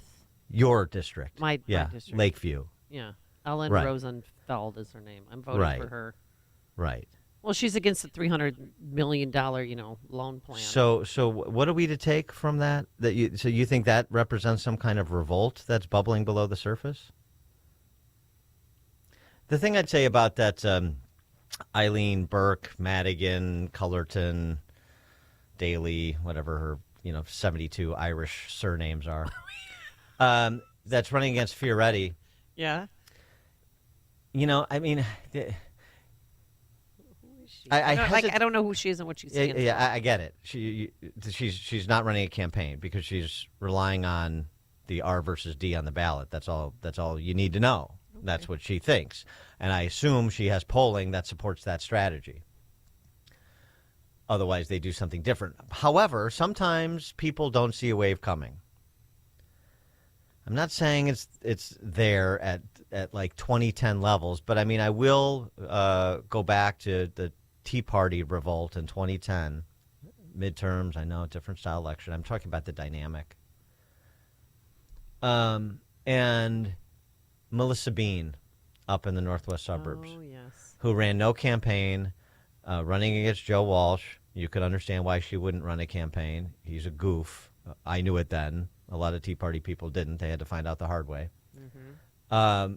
Tried to issue those cautionary tales all along the way, but yeah, I get it. Republicans have to learn the hard way in Illinois for some reason. Always. She didn't run a campaign. There was this sweep across the fruited plains, and she got caught. But I just like to that dynamic is so unusual, and particularly for a presidential election, to work down to the local level in a Democrat-dominated metropolis. So unusual. It's not impossible, but highly unusual. I mean, think about it, and there's been so many opportunities where the revolt was so much more pronounced, like against Todd Stroger when Tony Perico ran. And they still couldn't bring themselves in 2006 to make a change. And that was when there was a lot more Republican activity in Cook County and in the state in general. So I don't want to rain on Fioretti's parade, and I appreciate that somebody's stepping up to run a campaign against the men and women of always, but I just can't bring myself to be too optimistic about that race or anything in Chicago or Cook County or anything in Illinois, partly because it's a one-party state. Not just Cook County. It's a one-party state. The other side is completely irrelevant. And, Bob Fioretti's learned that the hard way, too. Chris in Elmwood Park. Hey, Chris. Grounded. Hi, can you hear me? Yeah, now we go can. ahead. Go ahead. Oh, good morning. Talk about skeptical and grounded. I voted Monday in Park Ridge, and I was in line, and these two young girls in their 20s, one had a mail-in ballot, and her friend said, "Are you going to just bring that in?" She said, no, I want to vote in person. And so we went up to the first table, and the guy said, "Are you going to just turn that ballot in?" She said, "No, I'm not going to. I want to vote in person." And I told her, I said, "I'd rip it up." And the guy said, no, hold on to it. You're going into a next room. So we went into the next room and the man said, "I'll take that ballot." And she said, "Well, you're going to shred it in front of me?" And he said, "No, we're going to just put it in this envelope." Is that right? Shouldn't they have just torn it up? What do they do with those blank mail-ins? I don't know. I don't know, Chris. I don't know what to tell you about that. But ask people. Advocate for yourselves. I mean, if you see something that you think's wrong, you as an American citizen, you can ask them, "Well, wait, what are you doing with that?" Well, talk to, if you can't get any satisfaction from the Cook County Clerk's office, which would not be unusual, you're in Elmwood Park, call the mayor's office. Get Saviano on the job. Seriously. Matt, Oak Lawn. Hey, good morning, guys. I actually wanted to call and ask you this question last week, and I wasn't able to. But I tried to vote last week, and I was in line for probably 90 minutes, and I had to leave. I had something else to do. But it's never happened, not even close to that. Ironically, the guy in front of me, pretty nice dude. He was a Marine. He worked in the trades. He told me he was going on vacation on a hunt for 3 weeks, and he was in line. I'm thinking to myself, if I was going on vacation for 3 weeks, I wouldn't be organized enough to be standing in line for 2 hours to vote. My wife went 2 nights ago. It took her 2 hours to vote. So it's so odd. I was wondering if you thought that would be in play. But a message, before I listen to your answer, a message to the president on who he calls garbage. My wife and I and our kids, we live in a beautiful dumpster behind one of the finest Chinese restaurants in town. So watch who you call garbage, pal. Oh, my God. Okay. All right, Matt. There's still lines. I mean, I've never seen whether I'm working out in Elk Grove or Arlington Heights, every day around 9 o'clock, there's lines out the door. Never seen anything like it. I think voter turnout's going to be at an all-time high. Or maybe I'm wrong, but I don't know. It's going to be tough to beat those 2020 numbers just because of all of the the mail-in ballots that they sent. Yeah. They sent 300,000 plus to people who were allegedly registered to vote in Pennsylvania alone. Rusty in Rosemont. Rusty. Hey, good morning, Dan and Amy. I'm just curious, thinking back to the Trump midterms back in 2018, where we had this supposed red wave that was coming that didn't materialize whatsoever. Are we walking into the same trap right now as things aren't going to work out like we think? Thanks for the call, Rusty. You mean 2022? You thought there was going to be a red wave, right? The Biden midterms. It's usually, right, the party out of power. Yeah, I mean, what we learned in 2022 was that when Trump's on the ballot, Republicans have a hard time getting Trump voters out at the levels that were required to be victorious in 2022. I know the focus is all about abortion, and that was the thing. Abortion was a factor, there's no question, in the wake of the Dobbs decision. But the inability of the party and the candidates for congressional offices to turn out the Trump vote that you see turning out all over the country right now, that was the reason. So, this is not like it's not about being overconfident. It's just about describing what is. I mean, could how things are trending or change over the next 6 days? It's possible. Could the turnout taper off the turnout Trump needs from like the rural counties we were talking about and battleground states generally, Georgia specifically. Could that taper off? Sure, it could. I don't know. This is projecting and trying to understand what you think is happening with, the possibility that things can change, that nothing is guaranteed. This is why, of course, everybody says you have to run through the finish line, which you do. I don't think it's overconfidence. I think it's not just the polling, but it's these early voting numbers. It's the dynamic. It's, as we've been talking about for a couple of weeks now, it's not just the top line polling, Trump versus Kamala. It's the underlying crosstabs, the different demographics of the electorate that suggest Trump is significantly overperforming in key demographics, like with Latinos and blacks, as compared to 4 years ago. And that's cutting right into, of course, the Kamala vote. So I still think it's a close race, but I think it's breaking. It seems to be breaking for Trump across the board. And the early voting seems to support that understanding. And, we'll see. It's a day-by-day thing. Kevin, Austin, Texas. Dan, exactly. I'm getting nervous. I'm getting nervous that Trump is peaking too early and the campaign's peaking too early. The 2022 thing, I understand your explanation, but I want to encourage people to keep going out there. The Trump campaign has to start thinking about baseball. Don't peak too early. Wait until the right time to peak. And get out to vote. If you're listening to this, get out. Continue to do it. It's worth it. And if you vote early, that's great. It opens up resources for Election Day to get people who are not going to vote. So thanks for the call, Kevin. Well, I mean, this whole peaking thing. I mean, just continue doing what brought you to this point, and don't be afraid to win. All right, coming up at 6:36, that would be. Yeah. Oh, we've got that Dr. Mitch Glaser, that conference on anti-Semitism. He's the president of Chosen People Ministries, and there's a conference on anti-Semitism at Moody Church that we're going to discuss with Dr. Mitch Glaser at 6:36. But now let's head into that newsroom. Here's Mike Scott. 6:34 on AM 560. The Answer. The presidential election less than a week away. Both Vice President Harris and former President Trump on the campaign trail in key swing states. Harris will hold a rally today in Harrisburg, Pennsylvania, then hit Madison, Wisconsin. Trump will be in Wisconsin for a rally in Green Bay after an earlier stop in North Carolina. An Iowa resident is dead after contracting a rare disease. The Iowa Department of Health and Human Services so far not releasing the name of the patient who passed away from loss of fever. It's a rare viral illness similar to Ebola.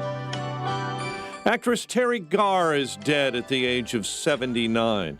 Star of films including Young Frankenstein, Close Encounters.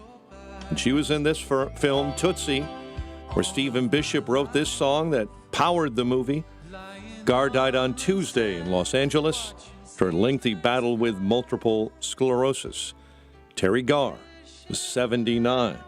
3 were found dead after a house fire in north suburban Zion overnight.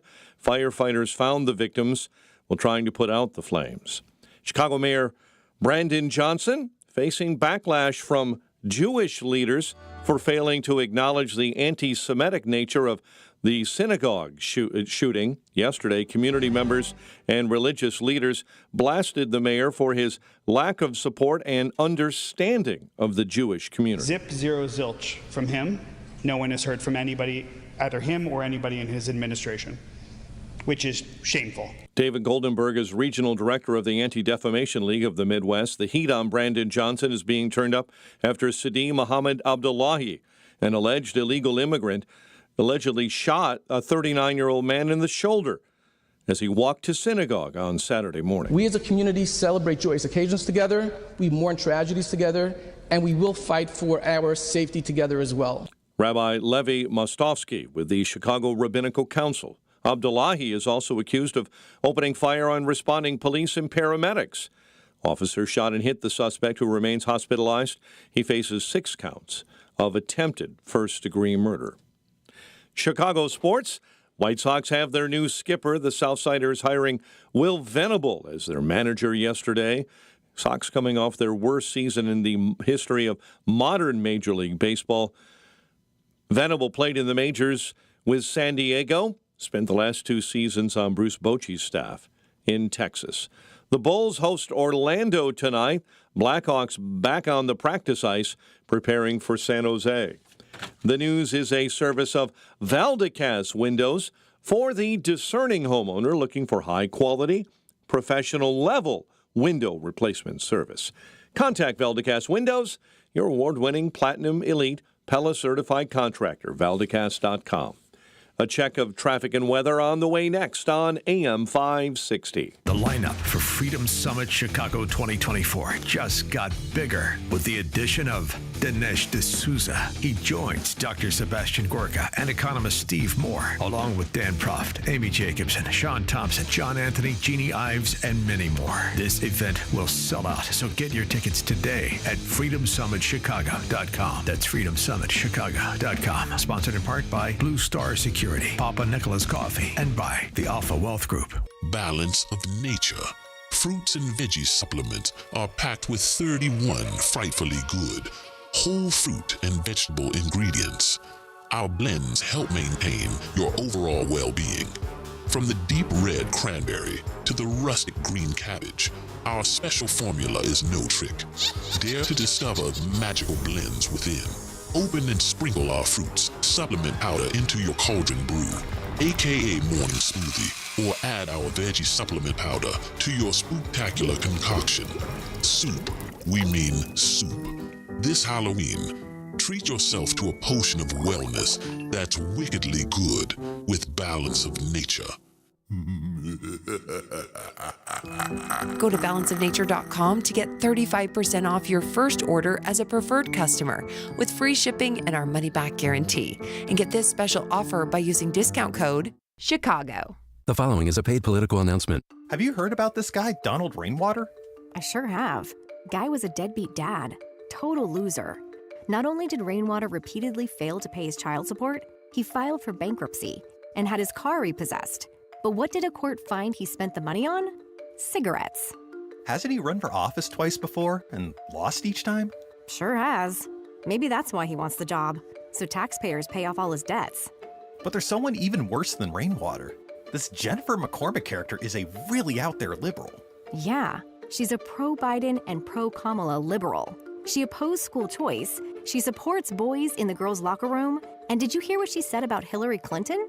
Did you vote for Hillary Clinton? She had some great, world foreign experience. So I did vote for Hillary Clinton.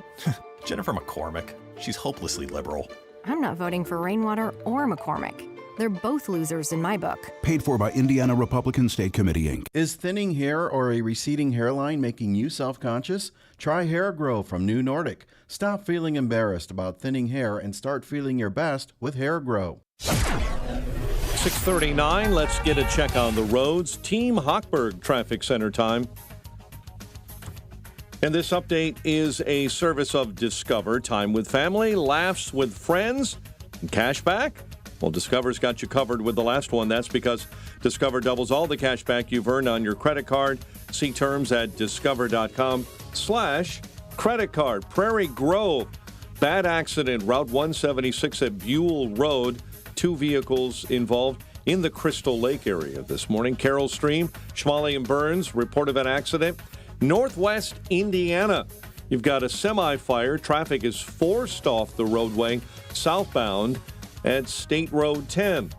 Big delays as well on I-55 this morning, especially on the northbound side, the inbound side between Weber Road and the Veterans Memorial Toll Road. 2 left lanes are blocked with an accident involving a semi with a diesel fuel leak. Chicago's Morning Answer with Dan and Amy continues next. Windy and variable clouds in your forecast, a high near 80. Cloudy, breezy, warm, rain and a thunderstorm overnight, low 65. Currently 68. Your next news is at 7. Chicago's Morning Answer continues next on AM 560, The Answer. Now, from the Signature Bank Studios, Only the biggest stories, only the biggest guests, and only the biggest opinions. This is AM 560, The Answer.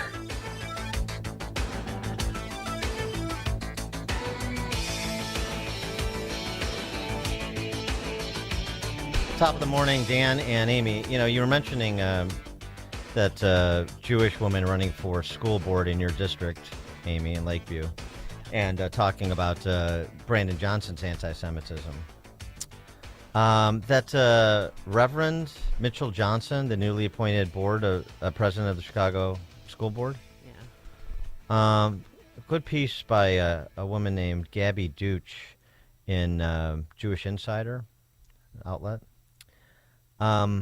detailing the inflammatory, anti-Semitic, anti-Israel, and pro-Hamas content on social media posted by one Reverend Mitchell Johnson, Brandon Johnson's newly minted board chairman for CPS. Huh. Yeah, he's a sordid past, too. Yes. Uh-huh. How can a group of people who have suffered from the Holocaust today join with the alt-right community? The Nazi Germans' ideology has been adopted by Zionist Jews. These are some of Johnson's ravings. The Israeli government offers a renewal of Nazi language once directed toward European Jews. I have been saying this since October 2023. People have an absolute right to attack their oppressors by any means necessary. Seems to be a rationalization for the October 7th terrorist attack. And so on and so forth. I mean, I think you get the tenor of it. So, in Chicago, like a lot of these big cities where identitarian politics dominate, you have this anti-Semitism rear its ugly head, which is why this upcoming conference at Moody Church is timely. Dr. Mitchell Glaser is the president of Chosen People Ministries, one of the oldest and largest Messianic missions in the United States, and he joins us now to talk about that upcoming conference. Dr. Glaser, thanks for joining us. Appreciate it. Hi, Dan and Amy. Wonderful to be with you this morning. So this summit coming up the Saturday after the election, Saturday, November 9th, at Moody Bible in Chicago. Tell us about it. Yeah. Boy, I hate to have the same first name as that other guy. Yeah, well, right. You can call me, make sure you call me Mitch. So we can okay.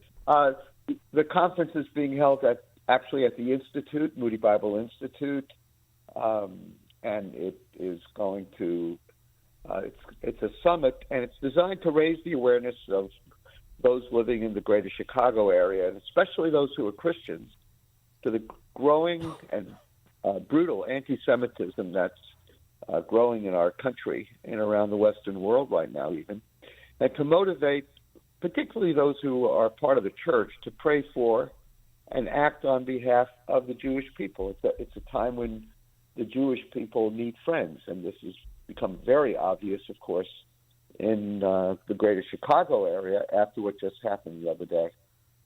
Well, how can Christians oppose anti-Semitism and support Jewish people? Like, what can we do? Yeah, there's a number of things that Christians can do. Number one, of course, to pray. It was wonderful. Many churches paused during their services on Sunday, October 6th, to remember the October 7th massacre of 1,200 Jewish people and the taking of hundreds into taken as hostages and taking them into captivity. So that's something that Christians could do. They can just raise awareness and pay attention. And then, of course, there's the say something and do something if you see something. And so one of the areas where there's so much anti-Semitism, of course, is on campus. Now, a lot of Christians are parents of kids on campuses. There's no reason why, if you see that happening, you can't complain to the administration. It's happening at, I live in New York City, from Columbia to NYU, and the University of Chicago has had quite a bit of it. And so say something. Go to the administration. You're a paying customer. Remember that. And you can say something. We can also really be active on social media. And if Christians see something, or non-Christians, we'd love everybody to stand with the Jewish people. Whatever is happening in social media, particularly if you see mistruths, go ahead and say something, write something. Don't be afraid, and post truth instead of allow falsehoods to reign. You know, Amy, between October 7th, 2023 and October 7th, 2024, there were over 10,000 anti-Semitic incidents reported in the United States. That's a 200% increase in the previous year. And 30% of them actually occurred on college campuses. And most of them, of course, are disguise themselves as some kind of political protests to what Israel's doing. But a lot of us have experienced that kind of anti-Semitism for decades and decades. My grandparents came to the United States to get away from that type of anti-Semitism in Eastern Europe, and here it is again. And so it just seems that various incidents set off this kind of anti-Semitism. And as Christians, we have to realize that the Jewish people are still God's chosen people, and that when you touch the chosen people, you touch the apple or the cornea of God's eye. And so I think it's something that Christians should really take seriously. And it's part of who we are as believers in Jesus to, number one, love the Jewish Messiah Jesus, love the Jewish people, love the God of Abraham, Isaac, and Jacob, and to stand for the Jewish people. How do you address the political question, you know, the assessment of what a civic-minded person should do politically with respect to this issue? Because, you know, at the end of the day, you're talking about, for example, one political party that features the likes of Ilhan Omar and Rashida Tlaib, who traffic in anti-Semitism and apologists and act as apologists for terrorist organizations like Hamas as a matter of routine. You know, these institutions you talk about that are beset by anti-Semitism, the universities, for example, well, you know, that they receive funding from state and federal government, and in one form or another, almost all of them, not named Hillsdale College, do. So, what's the call for Jews and Christians alike when it comes to these political decisions, which are, you know, civic decisions? Well, you know, the first thing we should all do is vote. So I think that's an Christian obligation. Yes. But in which direction? Well, you know, that's not for me to say. I understand, but but you can have a viewpoint on it. I can, but you know, one of the wonderful things about voting is it's also personal. Yeah. So I think it's very important to be very involved, but I think the political process is important. You know, thank God there are some wonderfully creative Christian leaders in politics and in the Jewish community as well, who I think are doing a superb job. I mean, look at I was listening to the incredible rise of protests over what happened in Chicago, where what this guy did in Rogers Park was not even viewed as a hate crime. And so those kinds of things need to be taken up. But there's also something with the church. I hate to say it, I really do, because it's not always true. But the church has not always been the best friend of the Jewish people. And Christians have an inside track on the church. A lot of people can deal with politics, and I hope they do. But we need to clean up the house a little bit. We need to make sure that Christians are not engaged with any kind of even the most subtle types of anti-Semitism.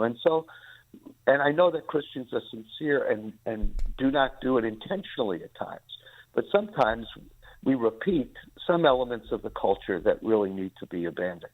And so that's why we have some great speakers like Dr. Michael Radelnik, who has led the Jewish Studies Department at Moody Bible Institute for decades and decades. And he's going to do a message on Saturday morning, November 9th at Moody Bible Institute on a biblical explanation of anti-Semitism. I mean, that's really significant. The president of Moody Bible Institute, Mark Jobe, is going to talk about the biblical promise of people and the land. In other words, Christians need to recognize that the promise is not necessarily politically driven, but it is a spiritual thing. We're even going to have Salim Shalash, who, believe it or not, is an Arab pastor working in Nazareth, who's going to talk about some of the wonderful things that his church has been doing to help ameliorate the condition of Jewish people who have been suffering as a result. There are a lot of post-traumatic stress among those who have lost loved ones in Israel.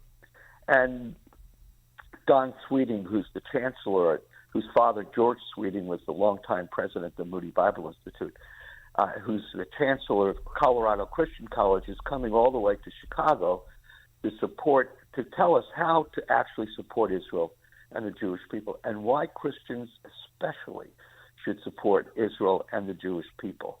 And so my real opinion, Don and Amy, is that we need to we really need to speak to the church as fellow Christians and say, listen, you've got to get on. It might be a Jewish protest, but throw in, man. Get out there. Like what remember, just like what happened in Skokie. Get out there and stand for the Jewish people. Be visible. 100%. No, I agree. And the shooting in Rogers Park we've been talking about all week, in part because the police have not, the police chief has not been candid with the public about the nature of what happened there. And so you're right. I mean, that's a good example of pressing the authorities to provide full disclosure and on the law enforcement side and on the prosecution side, prosecute the crimes that were clearly committed, all of them. But, you know, it was part of being, I think, religious leaders being a civic leader, too. I mean, you have to, as you're saying, you have to speak out. And so it was interesting to hear from a 94-year-old Auschwitz survivor who spoke out against this characterization of Trump and Trump supporters even as Nazis. And I wonder what you think the role of spiritual leaders is. I mean, I know it brings you into politics and perhaps partisan politics, but it's really not partisan politics. It's there shouldn't be comparisons to of politicians you don't like to Hitler. I mean, it's so beyond the pale, and I wonder if you think religious leaders have a responsibility to address sort of the civic discourse when the political rhetoric gets to that excess. Well, sure. I mean, it's an extreme move to compare anybody to Hitler, okay? And you know what that does? Let's forget about the political leader for a moment. That humanizes what Hitler did. And we don't want to humanize what Hitler did and lower it to some kind of sort of a trope, another trope against people. You know, when you talk about use the word Holocaust and take it outside of Germany and in the 1930s and 1940s and start talking about the Holocaust as another kind of Holocaust. You know, that's a particular word that should be left. Give the Jewish people something, friends. Let us at least have the word, And so I think that we need to be very careful about how we characterize things because it takes away from the brutality of what the word and the term or the comparison in leadership really means to the Jewish people.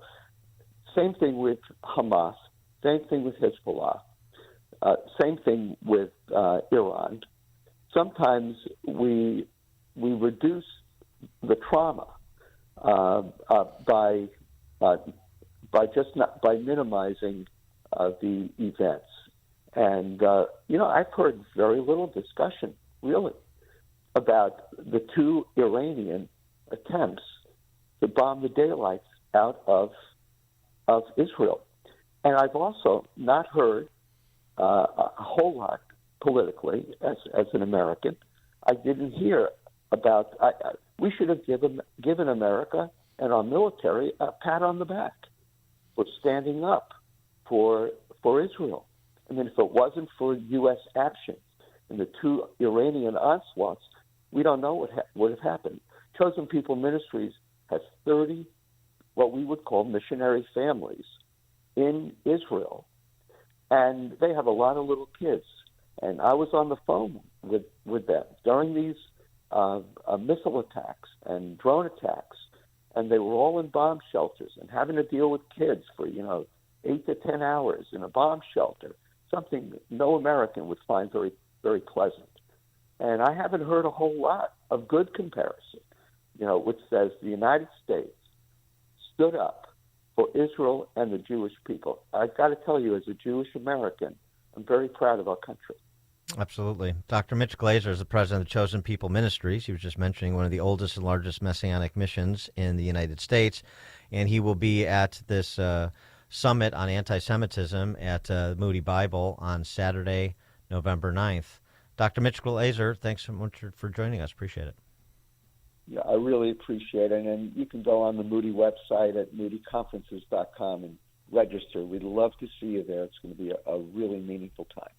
moodyconferences.com. Got it. Thank you, sir. Thank you. And he joined us on our turnkey.pro answer line. The more you listen, the more you'll know. This is Chicago's Morning Answer. Morning Answer on AM 560. The Answer. If you have unfiled taxes or are in debt to the IRS, this is important news. Did you know the IRS has programs specifically designed to help people struggling with tax debt? Powerful tax assistance programs that can save you thousands if you qualify. No one knows these programs better than the experts at Optima Tax Relief, America's most trusted tax resolution firm, A-rated by the Better Business Bureau. Their award-winning team of tax attorneys and licensed professionals have resolved over $1 billion of tax debt for their clients. One call to Optima can start the process, helping to end your worries about wage garnishment, asset seizure, and other IRS actions. Make sure you're getting the best options to solve your tax problems. Call the experts at Optima today for a free confidential consultation. Call 800-965-1433. 800-965-1433. 800-965-1433. Optima Tax Relief. Some restrictions apply. For complete details, please visit OptimaTaxRelief.com. AM 560. The Answer. All right, coming up on Chicago's Morning Answer. These two pieces of garbage. We'll talk to the senator from Indiana, Republican senator from Indiana, Mike Braun, who I guess is a piece of garbage too because he's a Trump supporter. Yeah. About Kamala's closing argument and, of course, Biden's comments. That's at 7:07.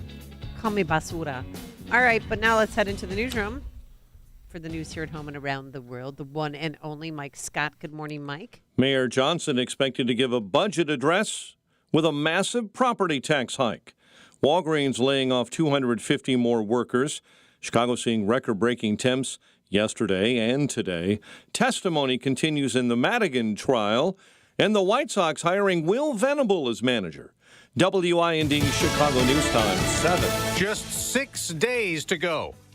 I'm Dave Anthony, Fox News. Each of you has the power to turn the page. Vice President Harris making what her campaign calls a closing argument. On day one, if elected, Donald Trump would walk into that office with an enemies list. Harris rallied in Washington, D.C. on the ellipse. We're back on January 6, 2021. Then President Trump spoke, and Harris says sent an armed mob to the Capitol. We are not a vessel for the schemes of wannabe dictators. Now, as controversy swirls around former President Trump and a comedian at his Sunday New York rally calling Puerto Rico garbage, President Biden stirred things up even more, saying at a Voto Latino event, "The only garbage I see floating out there is his supporters." The president later clarified on X he was only referring to one Trump supporter, not all, the comedian.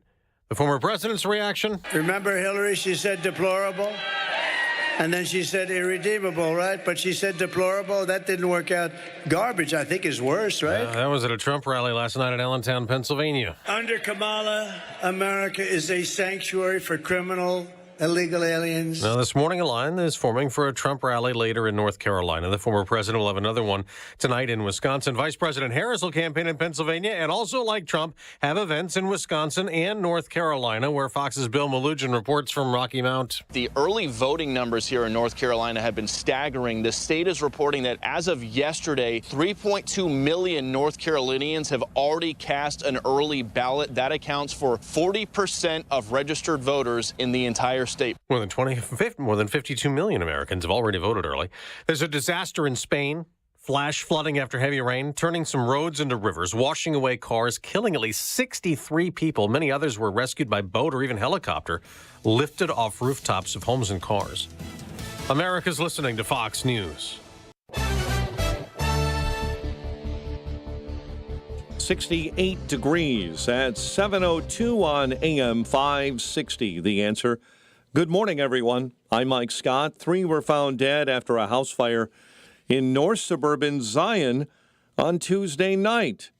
Zion Fire says just before midnight, they had multiple 911 calls alerting authorities to a fire in the 2900 block of Enoch Avenue. Firefighters arrived to find the whole house fully engaged. Firefighters say they eventually found the victims trying to put out those flames. Mayor Brandon Johnson expected to give a budget address today that will include a massive proposed property tax hike. The tax increase is designed to help fill a nearly $1 billion budget deficit next year. Meantime, the Johnson administration is accused of making hundreds of new hires despite implementing a hiring freeze. About 268 or more new city employees have apparently been hired through October 21. The mayor's office announced the hiring freeze on September 9 to address a 2024 budget deficit. Jurors in Delphi, Indiana's double murder trial are seeing recordings of Richard Allen's police interviews. Allen is accused in the murder of Abby Williams and Libby German in 2017. Testimony on Allen's alleged confessions while in custody started on Tuesday. Illinois Governor J.B. Pritzker agrees with former President Donald Trump that violent non-citizen migrants should be arrested and deported.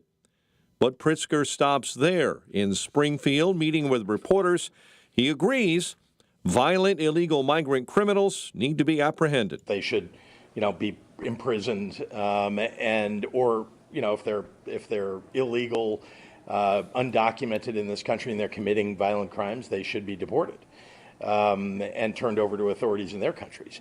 And testimony continues today in the racketeering trial of former Illinois House Speaker Michael Madigan and his co-defendant Michael McLean. Former ComEd General Counsel Thomas O'Neill was on the witness stand yesterday. The White Sox apparently have their new skipper.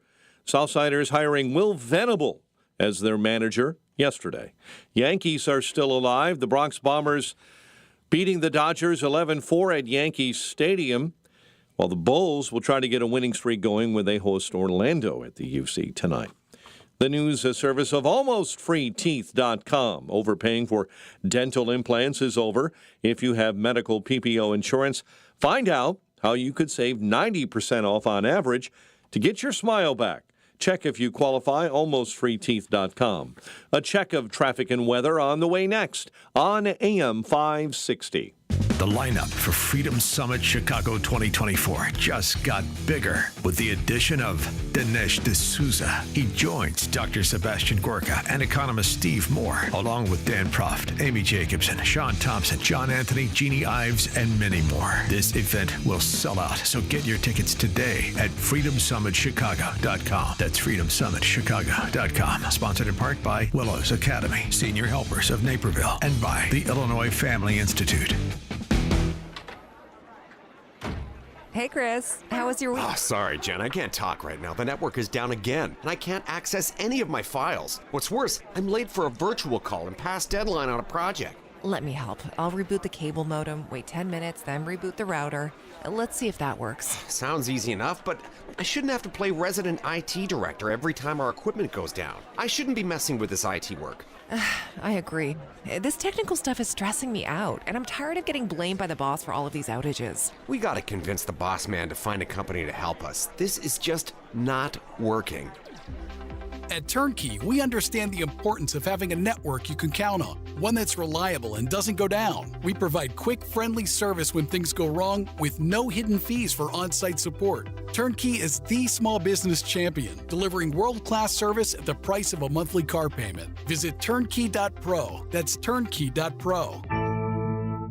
The socialists who want to move into the White House have a lot of plans for your money. One of them is to control the price of food, and this is just the start. Could 401ks and IRAs be next on their agenda? It might sound far-fetched, but so did price fixing just months ago. Hi, Donald Trump Jr. here. If you've spent decades building your nest egg, you can act now to stop your savings from falling into the hands of the socialists. It's why Americans are turning to gold, the ultimate safe haven in uncertain times. To see how easy it is to diversify your retirement with gold, get a free info kit from my friends at Birch Gold by texting the word PROTECT to 989898. Birch Gold makes it easy to roll over your 401k or IRA into gold while preserving your tax advantage status. Don't wait any longer. Protect your financial future now. Text PROTECT to the number 989898 for your free info kit from Birch Gold, the only gold company I trust. Paid for by Birch Gold Group.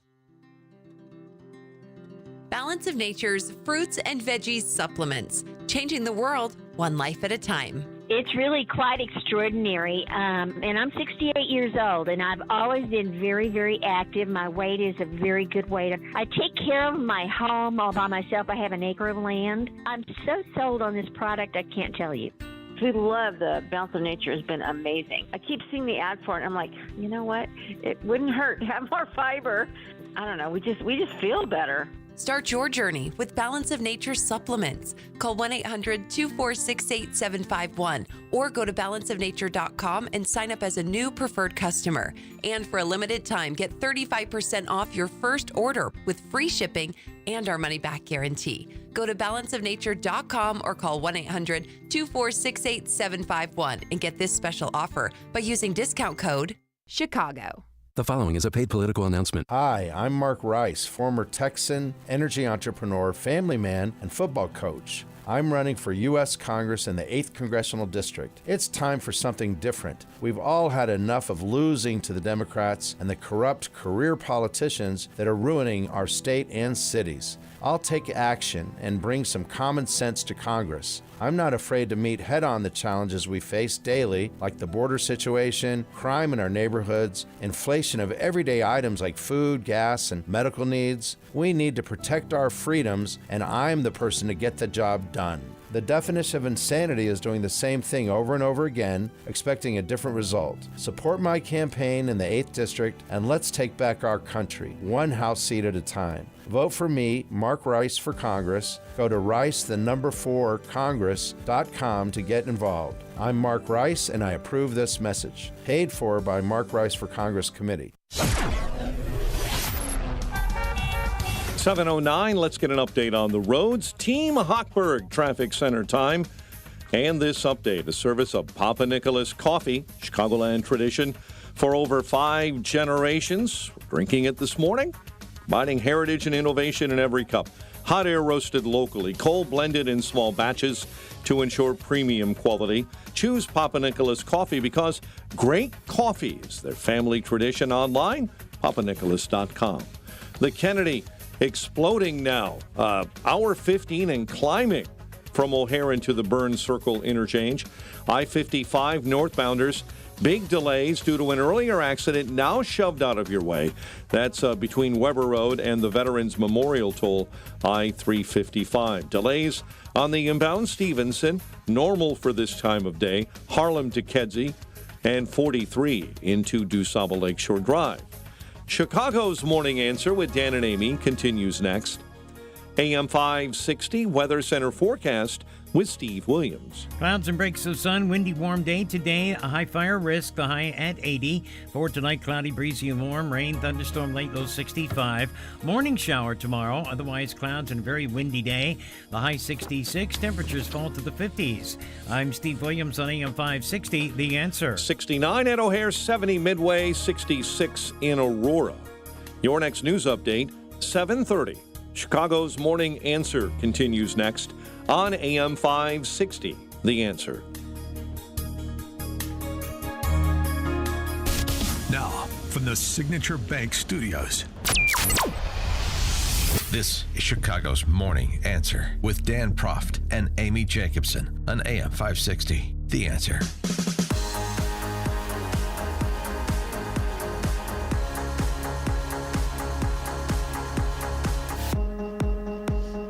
Top of the morning, Dan and Amy. Eric Adams is becoming a more interesting political figure these days. Ever since Trump said something nice to him at the Al Smith dinner in New York, he's been more outspoken about the silliness coming from his party. First of all, he said, I don't think Trump is a fascist when he was asked the question, and he went down the line on that.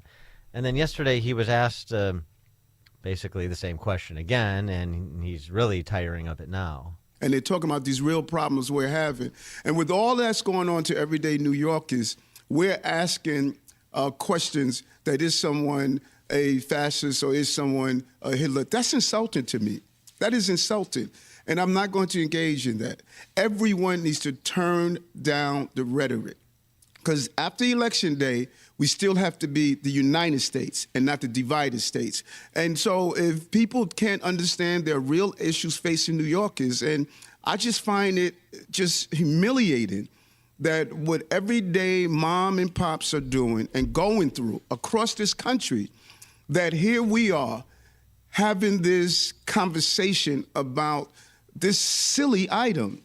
So I refuse to participate in that. I'm going to fight for New Yorkers like I've done for years, and whomever can understand that, they're not in the streets.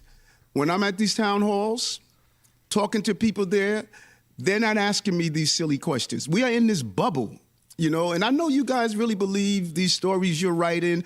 It gives you a lot of clicks. It's exciting and give you headlines. But this is not what New Yorkers and Americans are dealing with, folks. They are scared of their future. Someone needs to stand up and say, enough of this.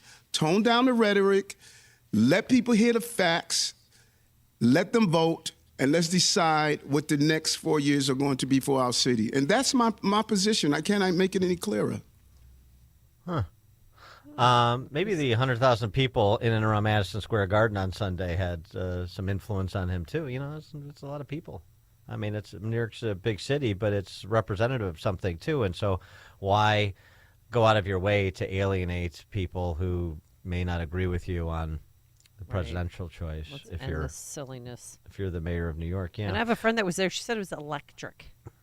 I mean, she said it was so positive. It was fun. It was funny. There was, of course, 30 different speakers, and it was an all-day event. But she said there was a lot of joy. Yeah. Which there's no joy in the Harris campaign anymore. Well, Joe Biden's got a message for your friend there at Madison Square Garden. The Puerto Rican that I know, or Puerto Rico, where I'm in my home state of Delaware, they're good, decent, honorable people. The only garbage I see floating out there is his supporters. His demonization is seen as unconscionable, and it's un-American. It's totally contrary to everything we've done, The only garbage out there is his supporters. As we've talked about earlier, we've gone from garbage to Nazi to deplorable to Nazi to garbage. I mean, garbage may be worse than deplorable, but it's pretty bad. It's not. I don't think it's worse than Nazi. But anyway, Joe Biden did a nice job of distracting people's attention away from Kamala Harris's closing argument on the Mall last night. It's interesting development on their side. For more on this and other matters, pleased to be joined by Republican Senator from Indiana, Mike Braun, who is also the nominee for governor, Republican nominee for governor of Indiana. He's on the ballot on Tuesday as well. Senator Braun, thanks for joining us. Appreciate it. Hey, good to be back on. So the latest and greatest pronouncement from Joe Biden, and really to Eric Adams' point, I mean, pick an ad hominem that you want to address: garbage, Nazi, deplorable, so on. It's interesting because in my own race, they love the IST words. Extremist, you could put in there, insurrectionist, sure, racist, which they threw around so casually. I think that's all starting to come back. Of course, Eric is embattled in his own office there, and it probably feels similar to what Trump's been feeling, since he came onto the stage. And I think the American public's getting sick and tired of it. When your only argument from that perch of moral superiority is the kind of campaign they're running, it's made of nothing, and it doesn't address the real issues out there. And I'm feeling good that probably 10 days, a couple weeks ago, it was clear that Kamala Harris and Tim Walz aren't leaders of the free world. And now that they're on display and that was a switcheroo, that was the opposite of democracy, people are smart. They're putting two and two together, and I think it's going to be a good day for Trump. I think we're going to take the Senate back, and if Trump does well, we'll get the House back, and gubernatorial and all down ballot races will benefit accordingly. What's going on in Indiana? I mean, obviously Indiana's going to go for Trump, but that's not the end of the story. You're a race for governor, which I think you'll win comfortably. But there are swing races or real potential pickup opportunities. We've been focused on one in Northwest Indiana, of course, Randy Niemeyer, just because if Niemeyer can beat Mervan, I mean, that's in Lake County, Indiana. That would be something. Well, Jennifer Ruth Green got close. National money had to come in the last round. I think it's been 94 years since there's been a Republican in the first congressional district. In the region, I spend a lot of time up there because it kind of epitomizes the new Republican Party made up of entrepreneurs, small businesses, blue-collar workers. And there's not a congressional district that would be described more closely than the first, and it's moving in the right direction. You got a lot of refugees coming in from Illinois, and I spend a lot of time up there, so I feel good about what we're going to do. I don't think there's been a Senate or gubernatorial race that's been as close as what our polling shows, which is close to even, and generally I've been a 10 to 15 point differential, so it's reflected up there as well. So what's your closing statement and your closing argument to Indianans? I think they call them Hoosiers. Hoosiers. Yeah. Did I call them Indianans? Oh, my God. I'm sorry. My parents did both go to Purdue, so please excuse me. I think the closing argument for us has been, if you want a practical problem solver, a conservative that's entrepreneurial, that's how we're going to fix things in this country. I think state by state, Harris and Walz represent more from the top down, big government, and hell, they're not smart enough to spend less than they take in, and we're borrowing a couple $1 trillion annually now. It was half that just 6 years ago. So I think on the issues, and Trump stayed pretty focused. What was it like pre-COVID? There's no comparison, and what they're trying to sell us is more big government and no real results for the 4 years they've been running the show. We don't want that to come into Indiana, and I think that's resonated. And at the national level, I mean, I assume you're still involved with the efforts to gain Republican seats in the Senate. Your colleagues or potential colleagues in the Midwest, some very interesting races, very close races, Hovde in Wisconsin and Rogers in Michigan and Moreno in Ohio. What's your feeling? A lot better than what it was post-DNC. They were so relieved when they dumped Biden. It was like they levitated up 5 to 7 points, and that was true. Trump's lead in Indiana was 14. It got compressed to 7 or 8. Down ballot races like mine were in the mid to high single digits. We're in the margin of error.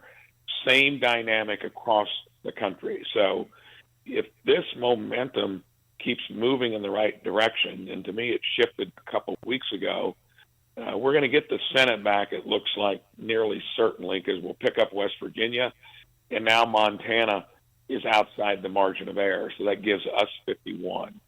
Trump does well, and we keep defining it kind of like I described a moment ago. I think we get the House back and could pick up to maybe 3 to 5 Senate seats instead of just 2. Trump wins with some margin to spare, and that's the way it feels to me right now. I mean, I don't want to measure the drapes or anything like that, but we do have to think about Senate leadership since McConnell's not going to be around. And I know it's contingent on the outcome of some of these races, but generally speaking, I mean, do you think the caucus is ready for a conservative reformer who is not sort of a big government beltway mechanic like McConnell was, that is willing to be as aggressive as Trump is indicating he would be on things like border security? I mean, is that going to be, if Republicans are in the majority, are we going to have problems getting things moving in the Senate, as is sometimes the case? Well, 3 are running for it. My good friend Rick Scott, who turned Florida around before he became a senator, I'm standing right next to him when he threw his hat in the ring, when there was no preparation other than he was going to make a statement a couple years ago. He got 10 votes. And I think enough senators have come in that round where they were probably pro something different. He could be in the driver's seat. And then it depends on the other 2 individuals that are running, what would happen on a second ballot. I mean, possibly Rick could win it on a first ballot. It's a secret ballot when you do it. I won't be voting on it because it'll be the new Congress that does that, the new Senate.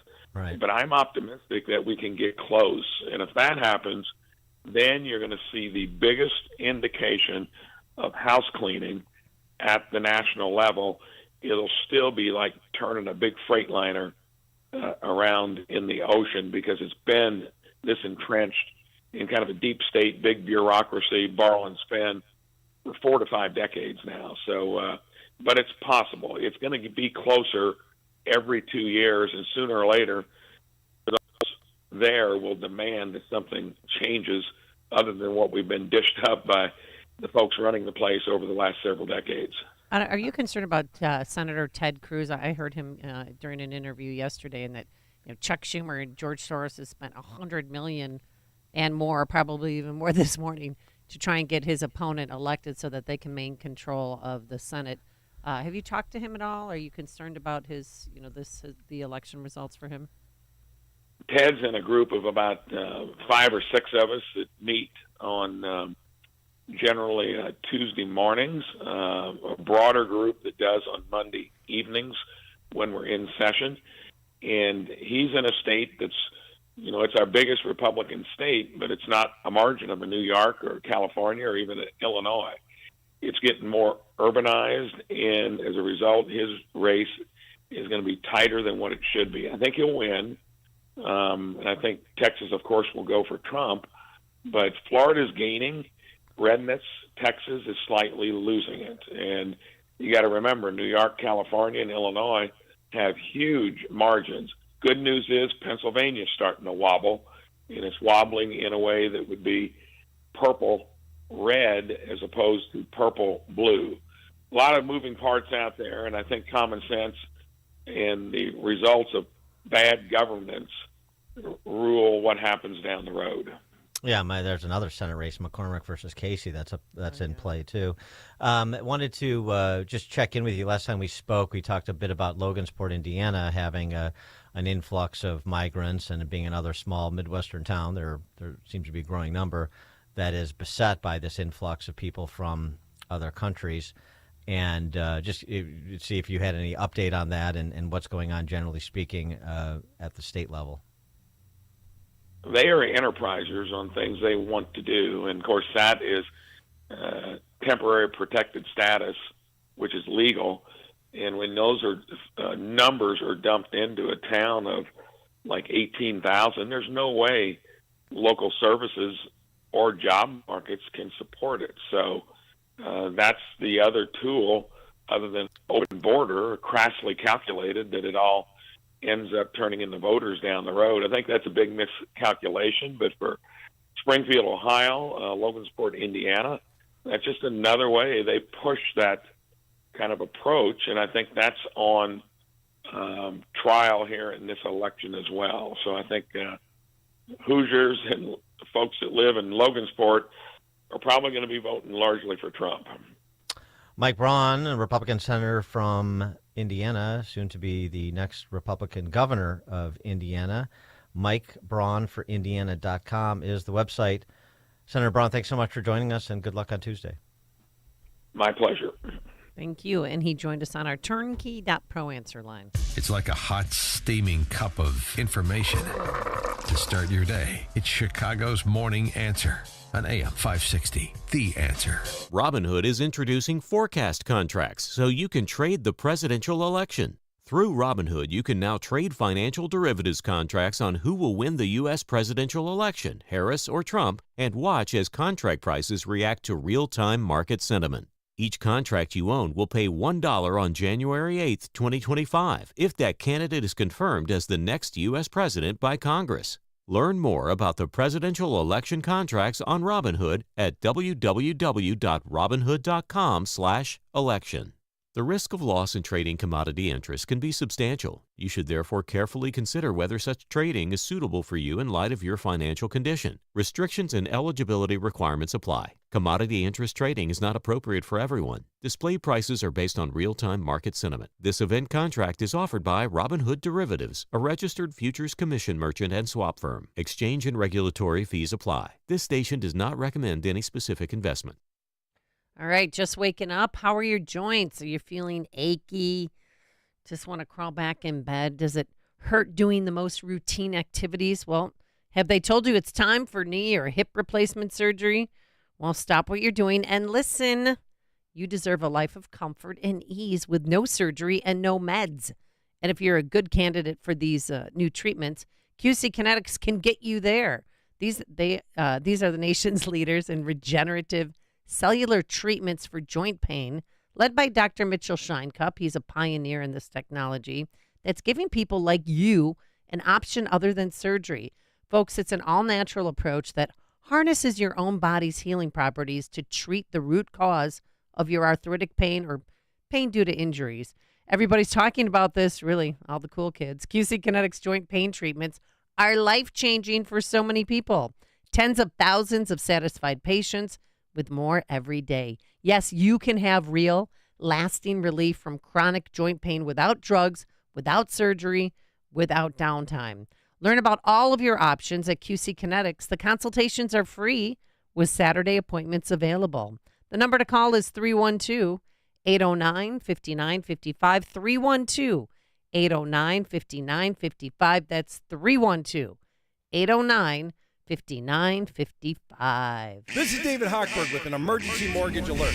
If you're purchasing a new home or refinancing your existing home, you need to call Team Hochberg, your trusted local lender. It finally happened. After 30 long and excruciating months, Fed Chair Powell just lowered interest rates 0.5 point, which means credit cards, car and home equity loans will be lower and less expensive. Most importantly, mortgage rates have dropped to their lowest levels since last February. The past 3 years have knocked out over 60% of our competition, who are back in the mall spinning pretzels and folding underpants. Team Hochberg's weathered the storm and is ready to help you, your friends, and family reduce your rate and monthly payments. If your interest rate is 7 or above, call Team Hochberg now. Not when you get home, not tomorrow, now for a complimentary mortgage review. 855-563-2843 or 56david.com. That's 855-563-2843 or visit 56david.com. Lower.com, equal housing lender, NMLS 1124061. Balance of Nature's fruits and veggies supplements, changing the world one life at a time. 61 years old. I'm doing my first bodybuilding show. I'm going to go straight to a national event. Well, I was a power lifter all my life, and I just lucky a year ago met Mr. Michigan and Mr. Olympia, and they asked me what I was doing, and next thing you know, I'm 4 weeks away from my first on-stage show. I've been taking the Balance of Nature for a long time. It's been incredible. Start your journey with Balance of Nature supplements. Call 1-800-246-8751 or go to balanceofnature.com and sign up as a new preferred customer. And for a limited time, get 35% off your first order with free shipping and our money-back guarantee. Go to balanceofnature.com or call 1-800-246-8751 and get this special offer by using discount code CHICAGO. The following is a paid political announcement. Family, country, community. Ed Soliday has spent his life in service to others. A graduate of Valparaiso High School, Ed Soliday went on to attend Indiana University and served our country in the Army, where he earned the Distinguished Flying Cross, 2 Bronze Stars, and a Purple Heart. After his military service, Ed Soliday built a successful career as a pilot and flight safety expert, leading crisis management at United Airlines on 9/11. Now, Ed Soliday is serving us at the Indiana State House, where he puts people ahead of partisanship. Representative Ed Soliday is a respected voice working to protect taxpayers, secure our energy grid, and attract better-paying jobs to the region. Ed is endorsed by the Indiana Fraternal Order of Police, the Indiana State Police Alliance, and the Indiana Professional Firefighters PAC. Representative Ed Soliday. Common sense leadership for Northwest Indiana. Vote Ed Soliday for state representative on or before Tuesday, November 5th. Paid for by Friends of Ed Soliday Committee. AM 560, The Answer. All right, coming up on Chicago's Morning Answer. 7:37, is Trump really serious about replacing the federal income tax with tariffs? We'll start there with economist Stephen Moore at 7:37. And we'll see what he's wearing for Freedom Summit on Saturday. But now let's head into the newsroom. Here's Mike Scott. 69 degrees at 7:32. Spanish authorities say 63 have died after flash floods swept away cars and turned village streets into rivers and disrupted high-speed rail lines, mostly in the eastern region of Valencia. The Israeli army issuing an evacuation warning this morning for residents in the eastern Lebanese city of Baalbek and surrounding areas in the Bekaa Valley. Presidential candidates Kamala Harris and Donald Trump hitting the swing states ahead of next week's election. Harris will hold rallies in Pennsylvania and Wisconsin. Donald Trump will be in Wisconsin with Brett Favre and then stumping in North Carolina. Harris delivered her closing argument to voters on Tuesday. Has spent a decade trying to keep the American people divided and afraid of each other. That is who he is, but America, that is not who we are. Former President Trump campaigning nonstop. This is a campaign that's been long and hard. I've been on the road or campaigning for 58 straight days. I haven't taken a day off. GOP vice presidential candidate and Ohio Senator J.D. Vance will sit down today for an interview on the Joe Rogan podcast. New federal rules are requiring airlines to refund passengers automatically for canceled flights and long delays.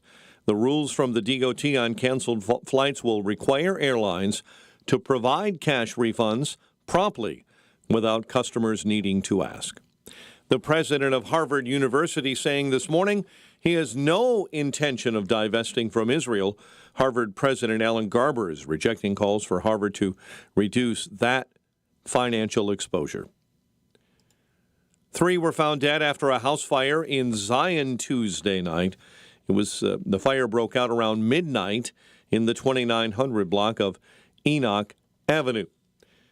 Chicago Mayor Brandon Johnson faces a backlash from Jewish leaders for failing to acknowledge the anti-Semitic nature of the synagogue shooting. Yesterday, community members blasted the mayor for lack of support and understanding of the Jewish community. Zip, zero, zilch from him. No one has heard from anybody, either him or anybody in his administration, which is shameful. David Goldenberg is regional director of the Anti-Defamation League Midwest. Illinois Governor J.B. Pritzker is agreeing with former President Donald Trump that violent non-citizen migrants should be arrested and deported. They should, be imprisoned, and or if they're illegal, undocumented in this country and they're committing violent crimes, they should be deported and turned over to authorities in their countries. Meantime, Pritzker saying he'll remain on the campaign stump for Democrats nationwide, including Kamala Harris. The Democrat told our reporters in Springfield there's an enormous amount of motivation for people to vote in this election, but he says polls need to be taken with a grain of salt. Read the tea leaves. We don't know exactly what the outcome is, which is why everybody's working so hard on the Democratic side to make sure that every last voter gets out to vote. Pritzker admits the uncommitted movement could still cause issues for Democrats. White Sox have their new skipper, Southsiders hiring Will Venable as their manager. Yankees still alive in the World Series. They were down 3-0, but lost, but beat the Dodgers 11-4. Dodgers losing, so in Game 4, so Game 5 will be at Yankee Stadium. Bulls will try to get a winning streak going when they host Orlando. The news service of Papa Nicholas Coffee, a Chicagoland tradition for over 5 generations, combining heritage and innovation in every cup, hot air roasted locally, cold blended in small batches to ensure premium quality. Online, papanicholas.com. A check of traffic and weather on the way next on AM 560. The lineup for Freedom Summit Chicago 2024 just got bigger with the addition of Dinesh D'Souza. He joins Dr. Sebastian Gorka and economist Steve Moore, along with Dan Proft, Amy Jacobson, Sean Thompson, John Anthony, Jeannie Ives, and many more. This event will sell out, so get your tickets today at freedomsummitchicago.com. That's freedomsummitchicago.com. Sponsored in part by JeffBuysYourHouse.com and by the Kaplan Law Firm.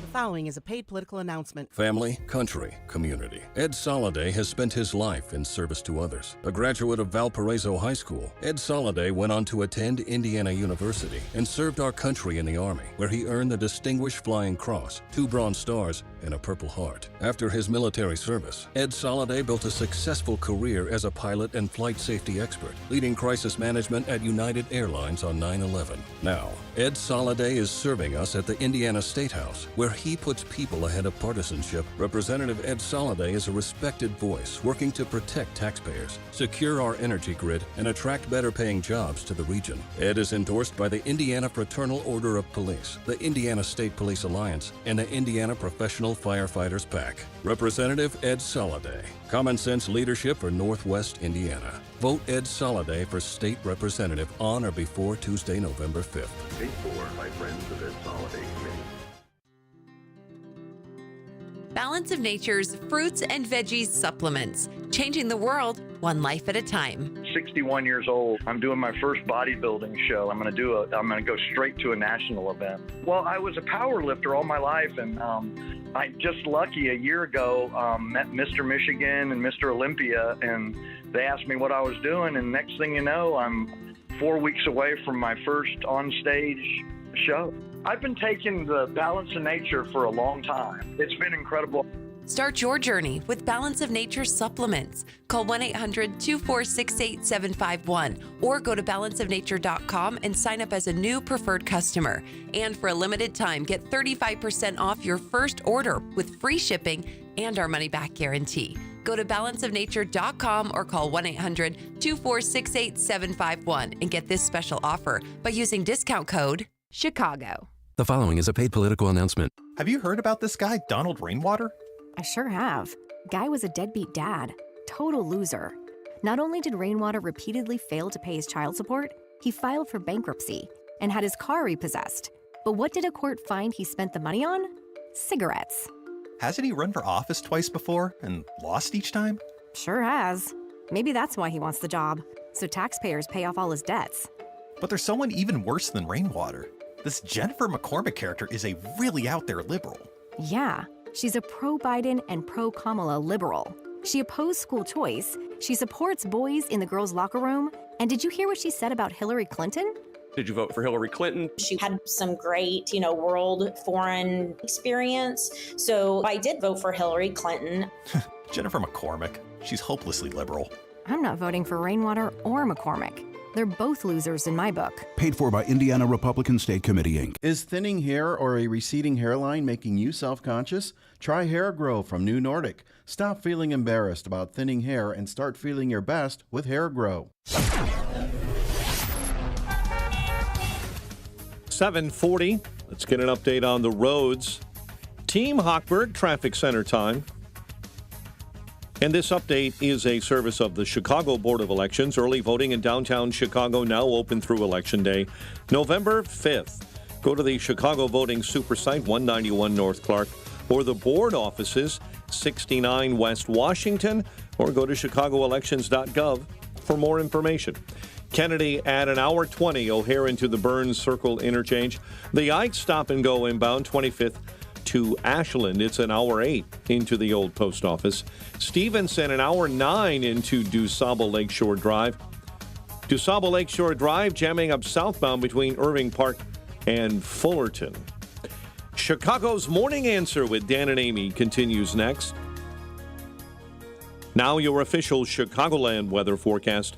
Windy with variable clouds, high near 80. Cloudy, breezy, warm, rain, maybe a thunderstorm. Low 65 overnight. Cloudy and 69 right now. Next news at 8. And Chicago's Morning Answer continues next on AM 560. The Answer. Now, from the Signature Bank Studios. Only the biggest stories, only the biggest guests, and only the biggest opinions. This is AM 560. The Answer. Top of the morning, Dan and Amy. So this idea was floated recently. Trump did, in an interview, this issue came up, the idea of creating a compensation fund for victims of illegal immigrant criminals under a Trump administration. And yesterday, after, I guess, kicking it around for a few days, he made this announcement. I'm announcing that for the first time under my administration, we will be seizing the assets of the criminal gangs and drug cartels. And we will use those assets to create a compensation fund to provide restitution for the victims of migrant crime, and the government will help in the restoration. The government will help in the restitution. But something has to be done, and we're gonna get it done. That's something, yeah. I mean, that's appropriate. Make them pay. Well, I mean, it's yes. I mean, seizing assets and the government compensating the victims of their policies, of its policies. This administration in particular, obviously. I like the idea, and I also like this idea that we didn't really talk about very much, but. Back on Friday, when the Joe Rogan interview of Trump dropped, they talked a little bit of economics, and Trump had previously indicated that he doesn't think the federal income tax is a particularly good idea. He's right about that. So this was an interesting exchange. Did you just float out the idea of getting rid of income taxes and replacing it with tariffs? Well, okay. Were we serious about that? Yeah, sure. But why not? Because ready? Our country was the richest relatively in the 1880s and 1890s. A president who was assassinated named McKinley. He was the tariff king. He spoke beautifully of tariffs. His language was really beautiful. We will not allow the enemy to come in and take our jobs and take our factories and take our workers and take our families unless they pay a big price. And the big price is tariffs. And he'd speak like that, but he was right. And then around in the early 1900s, they switched over stupidly to, frankly, an income tax. And you know why? Because countries were putting a lot of pressure on America. We don't want to pay tariffs. Please don't. You know, believe me, they control our politicians. I mean, I don't want to get too deep into the history of tariffs, but I would encourage people to read that Phil Graham and Don Boudreau piece in the Wall Street Journal from the other week on the topic, where actually, yes, rates were high and the 19th century, but actually the economy boomed the most when rates were at their lowest, when we were industrializing as a country. But just setting that aside, the idea that you have a president of the United States who understands that a tax on work, which means you get less of it, makes no sense. That's kind of fun. It makes some of his protectionism a little easier to swallow, at least for me. We'll see what Steve Moore thinks about that. Steve Moore joins us now. He is an economist. He is also the author of what's the Trump-inspired title of your book again? How could you forget? It's the Trump economic miracle. And by the way, guys, I'm getting very nervous, Amy, about Saturday. You guys are going to put me right on the grill. This is a warm-up. Yeah. So but I'm prepared for you guys. I know the tough questions you're going to ask me, so that's going to be a lot of fun. And we'll be what time are we on the stage? By the way, what time are we doing that on Saturday? I think it begins at 9 a.m. Okay. But we'll make sure that we let you Make know. sure you're on time.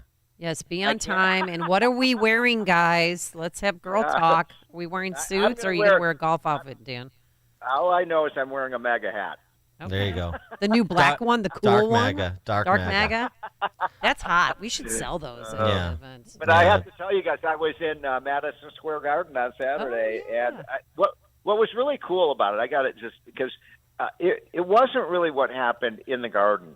It was the motorcade that was from Trump Tower, which is about a mile down Fifth Avenue from the Madison Square Garden. And you would have thought America had won World War II. I mean, there were 50,000 people out there, 10 deep, along the roads, just watching the Trump motorcade go by. I mean, there's something going on here. It was really amazing, a lot of fun, and people are pumped up. And, yeah, I know what you're going to say, Dan. You're going to say we're a bunch of Nazis and fascists. Yes, right, exactly. Garbage. Yes, exactly. No, we're garbage. We're basura. All right, stop dodging. I'm glad you had fun with your Nazi friends in New York. Stop dodging the question though. What Trump said about are you and Laffer discussing with Trump, figuring out a way to eliminate the federal income tax? Boy, that'd be fun. So it would be. I mean, here a little quick. By the way, I don't know a lot about William McKinley. Let me confess to that. He was a little before my time, but I do know this: that Trump is right. That for the first 125 years of our country, and by the way, folks, there will be an exam at the end of this. The first 125 years of our country, there was no income tax, and that is one of the reasons we boomed and became the economic leader of the world, and became such a prosperous country. And then we made one of the greatest mistakes in American history, which you just were referring to, Dan, which was the passage. I think it was the 16th Amendment, but you don't quote me on that. I think it was the 16th Amendment that created the income tax. And an amazing story about that, by the way, is that when they were debating the income tax, there was a amendment on the Senate saying we should have a provision that the income tax may never go over 10%. Because the original income tax, do you know what the original rate was on the income tax? 7%. 7%. And so the senator said, let's have an amendment that says that we can never have an income tax over 10%. And all the advocates of the income tax said, no, we don't need that because nobody would ever consider an income tax over 10%. Well, 5 years after we enacted the income tax, you know what the highest rate was? 70%. So, once they get accustomed to taking our money, they take more and more of it. So this is a long-winded answer to say, yes, I like this. I don't know if it could be done. But yes, getting rid of the income tax and taxing consumption, like a national retail sales tax, where you would tax goods when you purchase them, and one way you do that is by having a tariff. Yeah, and I'm good friends with Phil Gramm. I know Don Bedreau. I understand their argument, and I'm a free trade guy. But I do think that taxing what people consume and taxing what comes in is not produced here. I think in exchange for eliminating the income tax, and getting rid of the IRS, I'd take that in a heartbeat. Yeah, I would too, actually. Something on the spend side of note. Wait a minute, Amy, did you hear that? Dan actually was reading this with me on something. Yeah. Well, I wrote it down. I time-stamped it. I got it. I agree with you on most things, of course, but, I have to hold your feet to the fire sometimes. Yeah, I know you do. So billionaire investor dude John Paulson, who's a possible Treasury Secretary in the Trump administration. Yep. He said he's going to work with Musk on that government efficiency, reduce the size of the federal budget by $2 trillion. Yeah, I love that. And, it's funny because somebody was asking me the other day, what if Trump wins, what job would you want? And truly, I don't actually like working for government, and I'm not hounding for a job in the administration. But there is one job I would be interested in, and that would be to be the executive director of the Government Reform Commission. Because I think, first of all, working with Elon Musk would be a real treat. But also, I'm in agreement with him. I think you could, in a snap, you could get rid of $1 trillion of spending. $1 trillion, one with 12 zeros. And Americans wouldn't even notice the programs we're missing. There is so much redundancy. There's so much waste. There's so much fraud. There's so much obsolescence in government that, there are programs. I mean, you've got whole departments. Lord knows what these people do. They have no impact on the lives of people who live in Chicago or the people who live in Indiana or Wisconsin. Come on. We could do this, and it would be a joy. And every time you eliminate a government program, you save money for taxpayers, and we wouldn't be talking about Kamala's $5 trillion tax increase. Isn't it amazing, by the way, that the woman for running for president at a time when we have a $35 trillion debt and we're running $2 trillion deficits, she can't name one single program, not one, that she would want to get rid of. Right. Well, so you think that, in your conversations with Trump, you think, because, we talked about this in his first term, he wasn't really that concerned about cutting spending. You think that it's different this time, and it's one of the things that's different this time, and that he really will, even if he outsources it to Paulson and Musk, he really will take under consideration the elimination of agencies, Consumer Financial Protection Bureau, the Elizabeth Warren creation, and so many of these, public radio. Well, the funding streams and so many of these agencies. You think it's different this time? Look, I've been disappointed. Even Reagan, who I loved, we didn't cut that much spending. So it's a tough job to cut spending. But I think Trump is, that's the whole point of this commission, though. Once you identify these things and tell the American people, look, these are worthless programs. Why do we have a wool program? We got plenty of wool in this country, so get rid of these programs. And I think the American people are ready for it. That's the real question. Are the American people willing to let these programs go away? And I think the answer to that is hell yes. But I can't tell you with certainty because, look, this was a debt that was created by Republicans and Democrats. Right. Both of these parties love to play Santa Claus. They love to give things away for free. But I'm hopeful. And look, Trump he's a lame dunk when he's a duck. When he wins, he only has 2 or 3 years to get stuff done. I think he wants to race out of the gate. I think it's going to be a damn exciting period. And yes, I think we're going to be able to cut, I don't think we can cut $2 trillion, to be honest with you, but I think we could cut hundreds of billions. Did you know that less than 10% of the federal workforce is even working 40 hours a week on the job today? Less than 1 out of 10. Lord knows what these people do. They're probably playing golf right now. Yeah, but that's true. Well, exactly. But I'm not on the taxpayer's payroll. No, you're not. And by the way, these federal employees get 30 when you take into account their benefits. Right. They're getting like $200,000 a year. For what? Nice gig if you can get in. They probably don't go into the office but 1 or 2 times a week, if that. All right. So one of my children. Yes. Help me out here, Stephen Moore, because he keeps now, he was all Trump, and now he's like, I don't know, because, Trump's going to give tax breaks to the millionaires and raise taxes on the middle class. No. And no. I told him, I said, no, they'll say anything in a campaigning. They said that there'll be a federal ban on abortion. He was already in power. That didn't happen. Right. So on the tax issue, because I'm seeing those same ads. I live in Virginia, and first of all, where are the Democrats getting this money? They are spending 3 times more than the Republicans. They keep saying that the Republicans are the party of the rich. No, all the Silicon Valley money, all the money from Hollywood, all the foreign money is coming in blitzing against Trump. And I see these ads that you're talking about. Oh, Kamala Harris wants to cut taxes on the middle class. No, she doesn't. She has a $5 trillion tax increase. And then they say, oh, Trump is going to, raise taxes on the middle class. No, our tax plan, which we're going to make permanent, it'll be one of our highest priorities, reduced taxes by $2,500 on average for every single middle-class family. And, Kamala Harris says she wants to repeal that tax cut. So who's the one who's going to raise taxes on the middle class? Come on, wake up, America. These political ads are a lie. Stephen Moore, economist, author of The Trump Economic Miracle and the Plan to Unleash Prosperity Again, co-authored I'm bringing Laffer. copies on Saturday. I want mine. I want mine. Get mine signed by Art Laffer. Yeah, and you'll be able to find me because I'll be the one in the new cool MAGA hat. Well, okay, but what are we wearing? Are you going to wear a suit? I mean, okay, all right. Steve Moore, thanks for joining us. Appreciate it. I'm going to wear my Kermit the Frog outfit because it's Halloween. Okay, well, that's an answer. Thank you. That's interesting. That will be interesting. All right. See you guys. We'll see you Saturday, and he joined us on our Turnkey.pro answer line. Listen to podcasts of Dan and Amy from the AM 560 mobile app. Download it today at 560theanswer.com/mobile.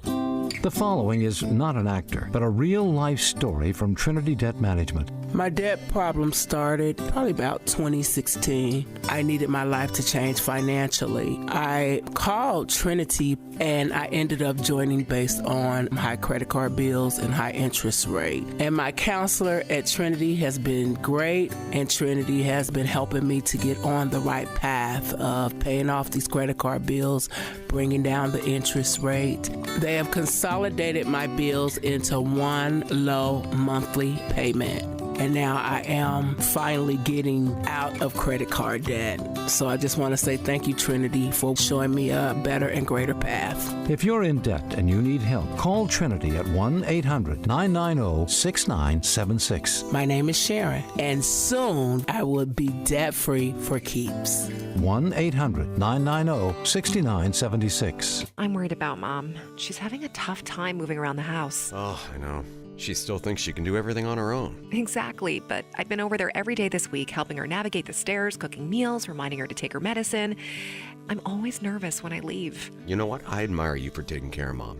But your family needs you too. And what if she slips and falls? A friend recommended the caregivers at Senior Helpers of Naperville Southwest. They service Cook, DuPage, Kane, and Will counties. They guarantee compatibility and they'll conduct a free safety assessment of her home. Plus, they'll provide as little or as much care as Mom needs. Senior Helpers of Naperville Southwest, offering both hourly and live-in care. Schedule a free assessment today by calling 331-281-0728. That's 331-281-0728. Again, that's 331-281-0728. And tell them AM 560 sent you.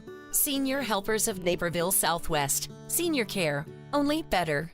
Signature Bank is Chicago's fastest growing independently owned business bank, a bank where relationships still matter. Signature Bank knows your name and your story. I'm Dan Proft, and I know this because Signature Bank is my business bank. I'm Scott Bartmus, co-founder of ESCO, a security and fire alarm services business, and a customer of Signature Bank.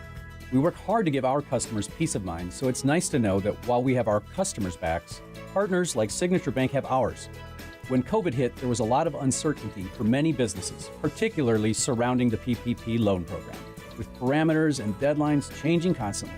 The executives from Signature Bank worked weekends alongside their staff, filling out and submitting applications to ensure they took care of us. That type of dedication is hard to find, but we found it with Signature Bank. Signature Bank helps local businesses succeed. Want to learn how Signature Bank can help turn your business vision into reality? Call Signature Bank at 773-467-5600 or visit signaturebank.bank. Member FDIC, Equal Housing Lender. AM 560, The Answer. All right, coming up on Chicago's Morning Answer. Minnesota has Tampon Tim. Illinois has Tampon Jim. 808. Okay, and Tim Walz's wife, she doubles down on the tampons. It's classic. But now, before we get to any of that, let's head back into the newsroom. Here's Mike Scott. Walgreens laying off more than 250 corporate workers. Mayor Brandon Johnson expected to give a budget address with a property tax hike. Chicago seeing record-breaking temperatures yesterday and maybe again today. Testimony continues again in the Mike Madigan trial at the Dirksen Federal Building. Prison authorities on the witness stand at the Delphi, Indiana trial of Richard Allen, and the White Sox hiring Will Venable as manager.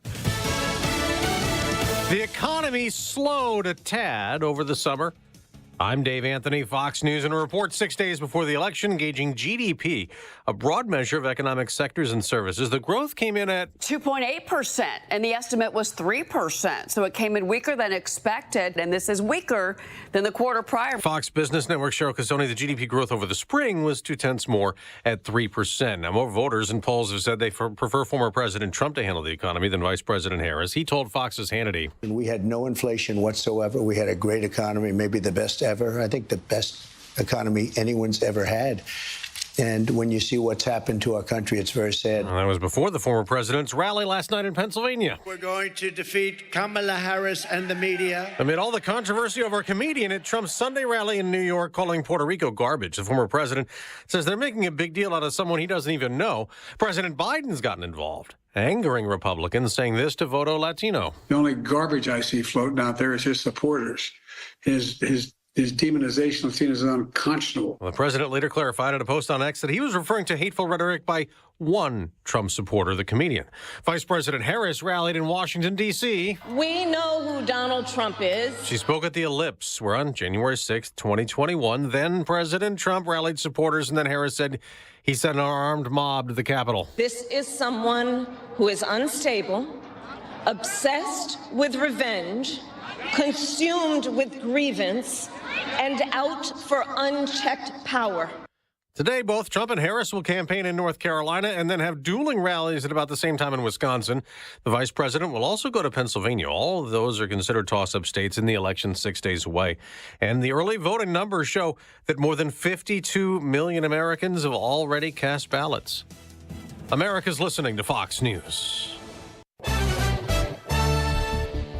69 degrees, mostly cloudy skies at 8:02 on AM 560. The Answer. Good morning. I'm Mike Scott. 3 were found dead inside of a home after a house fire in Zion Tuesday night. Firefighters said they found the victims while trying to put out the flames.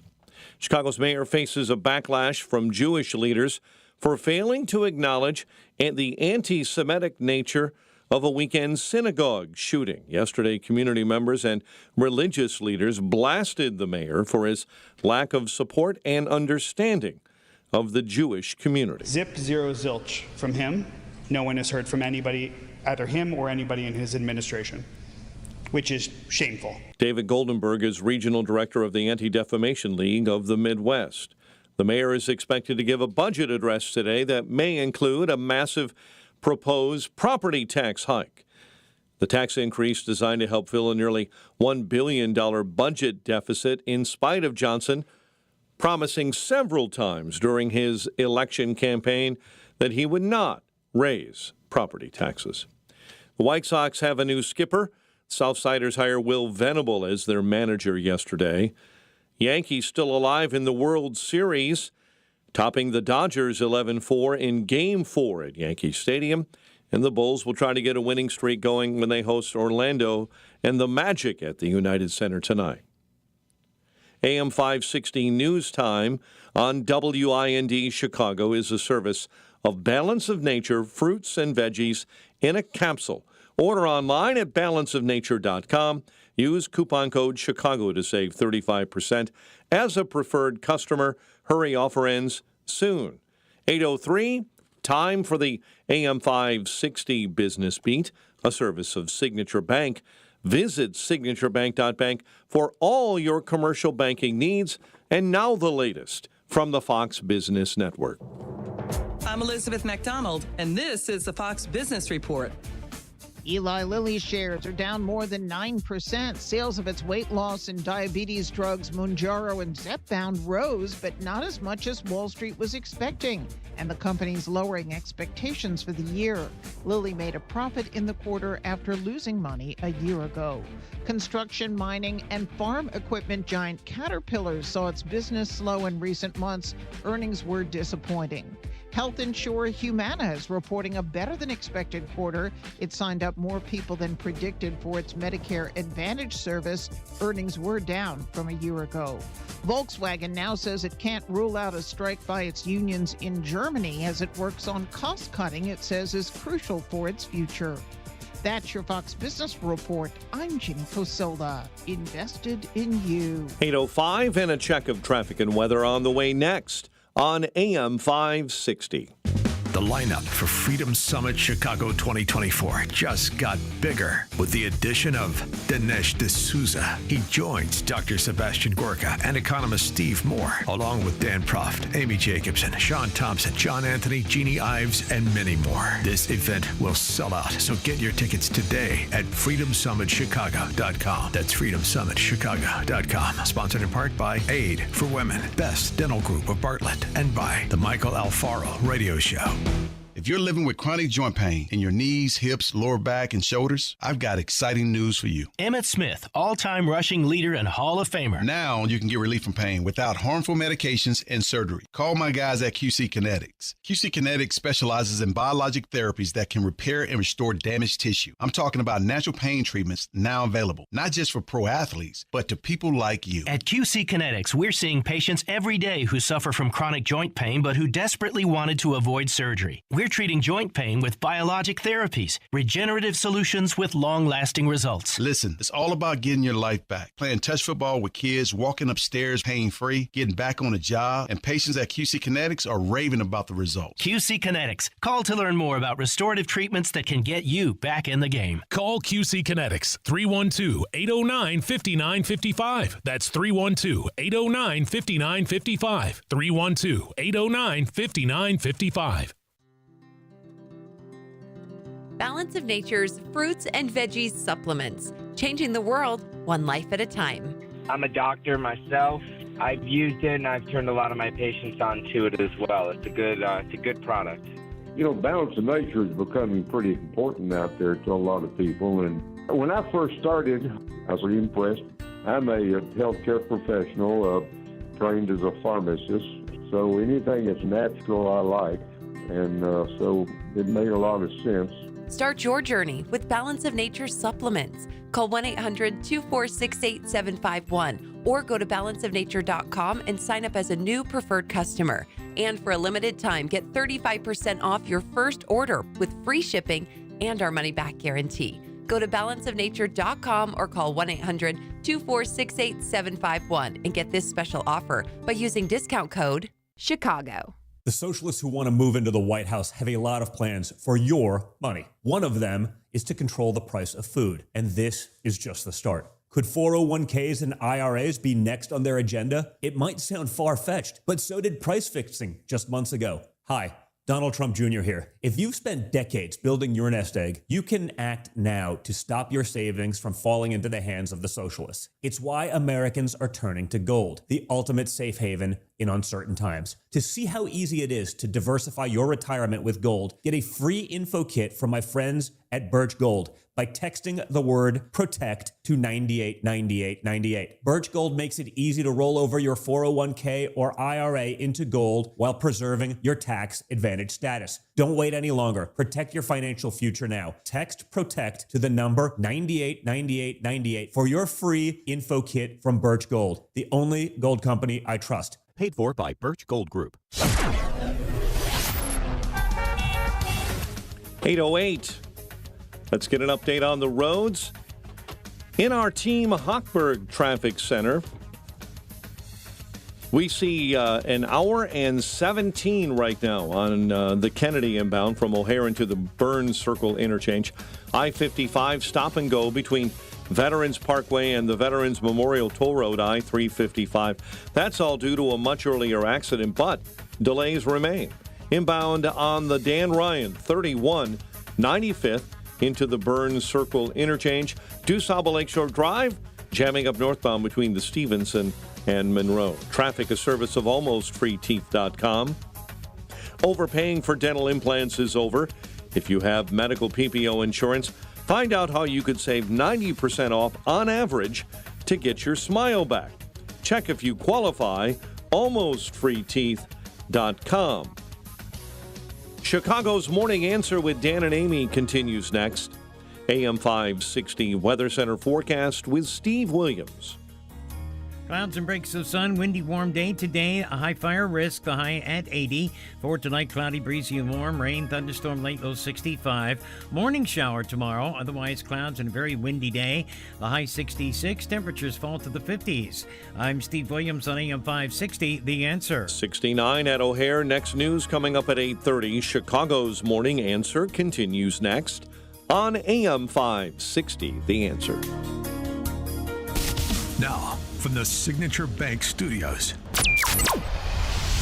this is Chicago's Morning Answer with Dan Proft and Amy Jacobson on AM 560. The Answer.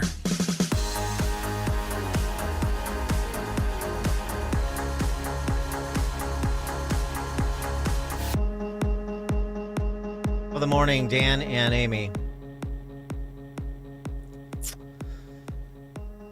My first state house race was in 1994 that I managed. I have paid and participated in meaningful ways in every state of Illinois legislative election cycle since 1994. This is the first cycle in 30 years where I am paying no attention to state house and state senate races. And you know why I'm not paying attention? Because I don't pay attention to things that are irrelevant. It's not to say there aren't good people running for state house, state senate, but the whole thing is irrelevant because the Republican Party is a legal fiction. And the reason it's a legal fiction is because we have people like Jim Durkin that turned it into a one-party state. Managed to get us down to 40 House Republicans in the caucus, 78 to 40. And on the Senate side, 40 to 19 Democrat. Supermajorities. So this is how you get a Bolshevik from Oak Park named Harmon as your Senate president and a race-hustling thug like Chris Welch as your House Speaker. Following on Madigan and Cullerton, of course. He's got a little bit of Dougie in him, yeah. On the manufactured controversy over the insult comic Tony Hinchcliffe's set at the Trump rally at Madison Square Garden, Jim Durkin, who of course is a go-to Republican for the Chicago and Springfield Political Press Corps because he's a quisling. He said Trump is unhinged, Trump is a loose cannon, and Trump should not be serving another term as president of the United States. That was his response. Minnesota has Tampon Tim. Illinois has Tampon Jim. And a lot of quote-unquote Republicans just like him. 312-642-5600, turnkey.pro answer line. What am I supposed to pay attention to? Tell me. It's so interesting. They're at the ready. People like Jim Durkin, always at the ready to trash conservatives, Republicans, who are not of the big government, throw in with the other side variety. And I don't just mean on taxes and spending. I mean on everything. Jim Durkin had an F rating from the NRA. Jim Durkin supported marriage redefinition. He's a gutless, pathetic enemy inside the perimeter. Look, over 30 years in those legislative cycles, I made mistakes, a lot of them. But I never made the mistake of throwing in with the other side. Can Jim Durkin say that? Can Jim Durkin say that? Can Jim Edgar say that? Can Judy Bartopinka say that? Think about the Republican leadership over the last 30 years, just the last 30. Can you identify? I mean, I can identify a couple. I'm talking about, the caucus leadership. I'm talking about statewide elected officials. I can identify few but the ledger indicates there are many, many more who did the bidding of the other side. Formally, former state party chairman like Pat Brady. It's so interesting. They're at the ready, as I said, to take a position on this. What position is the Republican Party in Illinois taking on anything else? I assume you're getting some mails. They don't have very much money. They're getting outspent 20-1 by the Democrats. What a shock. Why would that be? The only money they get is institutional money from the lobbyists on the rail in Springfield. Because who else would fund this party? Ordinary people? What is the Republican Party offering? I literally am not paying attention. So the mail pieces you get, the door knocks you get, what's the message? What's the offer? What's the value proposition? 312-642-5600, turnkey.pro answer line. What position are they taking on an issue of importance to you? Can you identify it? Any candidate. Give me one. As I said, I know there's a few candidates. I've met them when I was back in town. Jim Gelderman on the North Shore, nice guy, good guy, running in a possible race, which is, often the case. I mean, I just said the North Shore, so that's built into that description. But so there are some, and there's a handful of legislators, mainly in Southern Illinois, Republican legislators who are worth a lick. But the power, the quote unquote, I mean, there is no power, but the quote unquote power structure. What is it? Does anyone know? I don't. You can make mistakes, but you never make the mistake of throwing in with the other side. And the leadership of this party has consistently done it time and again over the last 3 decades, which is why we're not talking about state legislative races, state races in general, maybe with the exception of the Cook County State's Attorney's race. I don't care because they have given me, and in my view, any center-right, sensible person in Illinois, no reason to care. Tell me I'm wrong. Anybody? Joe in East Dundee. Amy, Pritzker is a Jew. I think that's the bottom line. What does that mean? Well, it means that, the Republican Party in the state has just lost their will, I guess. I'm not going anywhere. I'm going to stay here until the day I die. Okay, you're last to the mass. I used to say that too, and then I didn't. Thanks for the call, Joe. And are you happier? I mean, you're free. You don't have to. I'm ecstatic. I'm ecstatic. You don't appreciate, you're sort of like a fish in water. You don't appreciate how important quality of life improvement is. To borrow from Kamala Harris, it doesn't have to be this way. Right? We don't have to live this way. Right. I agree. That's why I left. Lots of text messages pouring in. Dan and Amy, Jim Durkin is weak and pathetic. He should stop calling himself a Republican, and so should Brady. That's true. I mean, why are they calling themselves Republican? To get a gig on TV? Oh, gosh, they get to do election night on Channel 9. It's so exciting. No, so they can make money from the institutional interests in Springfield as lobbyists, which is what both of them do. I mean, Jim Durkin is a half-assed municipal lawyer, and now he's a lobbyist. It's all government, and it's all big government. Pat Brady, the same thing. I mean, Pat Brady is on the board of Personal PAC now.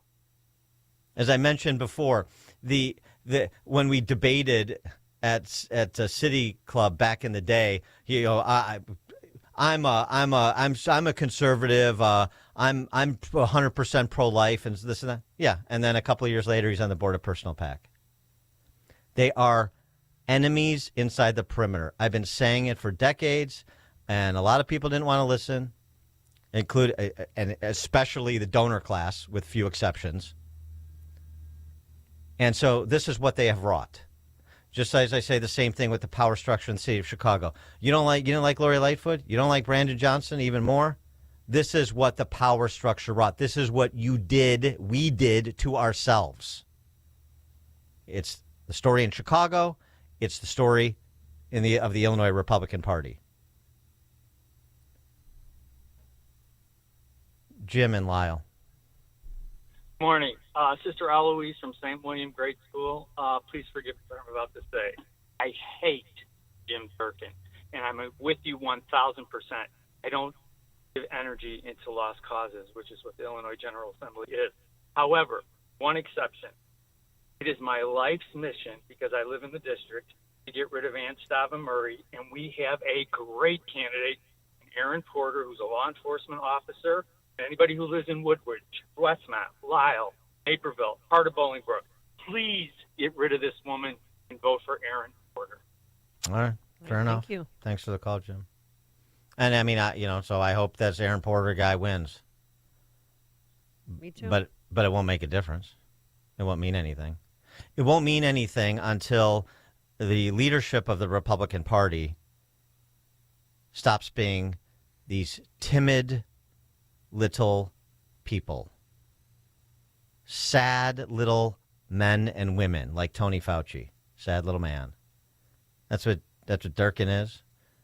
That's, by all indications, what John Curran, the Senate super minority leader, Ton McCumbee, they're pathetic. They stand for nothing.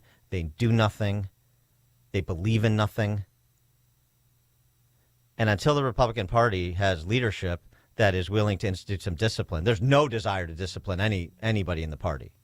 There's no desire to close ranks and say, these are the things. And if you're going to take shots a week before an election at our nominee,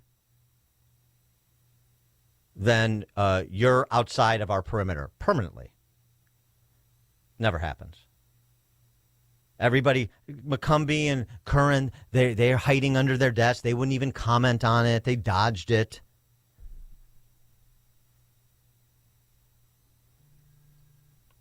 It's sickening. Deborah, Arlington Heights. So our choices are we either get called garbage by people on the other side of the aisle, or we get treated like garbage. We get treated like garbage from people that are supposed to be on our side. You treat your constituents like garbage. Yeah, right, Deborah. Yeah. Yeah. Jim Durkin, Tampon Jim. He hates conservatives. Yeah. And the power structure with, again, few exceptions over the last 30 years. There are a few exceptions. But generally speaking, they despise their electorate. They are the same as those never Trump Republicans inside the Beltway who despise the party to which they affiliate. I don't despise the party. I certainly don't despise the voters, but I do despise the leadership. And I despise what Republicans have allowed to be their leadership in Illinois for 3 decades. It turns out that perhaps the best governor we had was the guy who went to jail in the last 3 decades.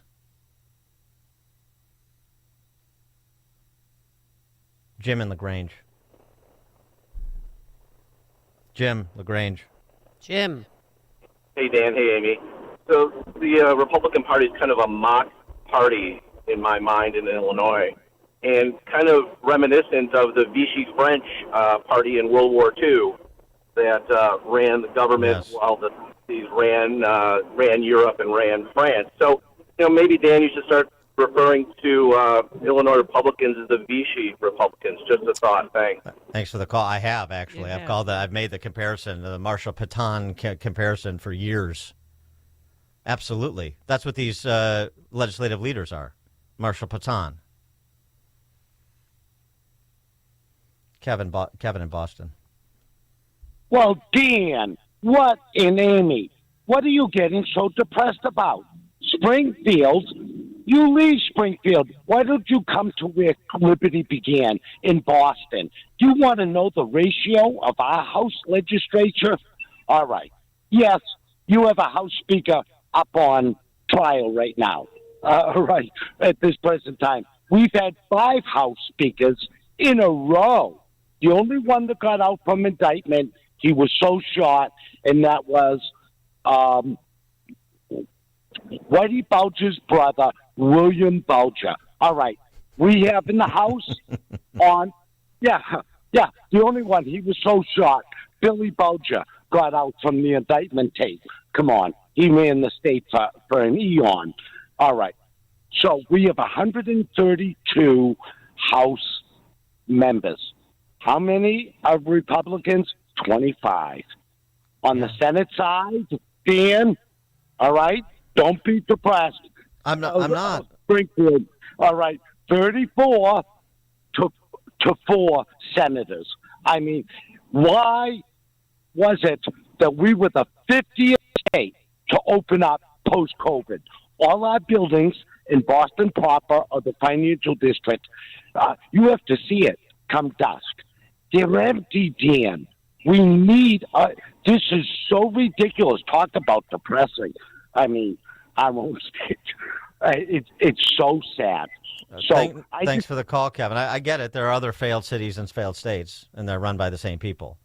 And I'm sure the Republican Party, I know the Republican Party in Massachusetts has not covered itself in honor over the same 30-year period I'm talking about. You've had a couple of governors that were, the timid Republican variety because the other side was so bad, but which we've had too. But, the net of it is you're not in play. James in Westmont. Good morning, you two. Yeah, well, earlier you mentioned about, what's the message of the Republican Party in Illinois. I couldn't tell you because everything I get in the mail is from the Democrats. Yeah, right. So, and I got maybe like 1 or 2 from the Republicans. But you speak of John Curran. He works out at the same gym as I do over in Westmont. And for a while there, I would, talk to him. We would talk shop, so to say, and he would have me spot him. But once I start, putting the screws to him and start asking him, like, more pointed questions, start challenging him on things, he doesn't ask me to spot him anymore. I don't know why. Maybe because he thinks you might not be spotting him, if you know. Yeah, exactly. So, I mean, it just goes to show. I kind of gave him a little ups for where he, if you remember, a few months ago, he kind of said something in the paper, made a little noise, and said, "Hey, congratulations, you put your big boy pants on, right?"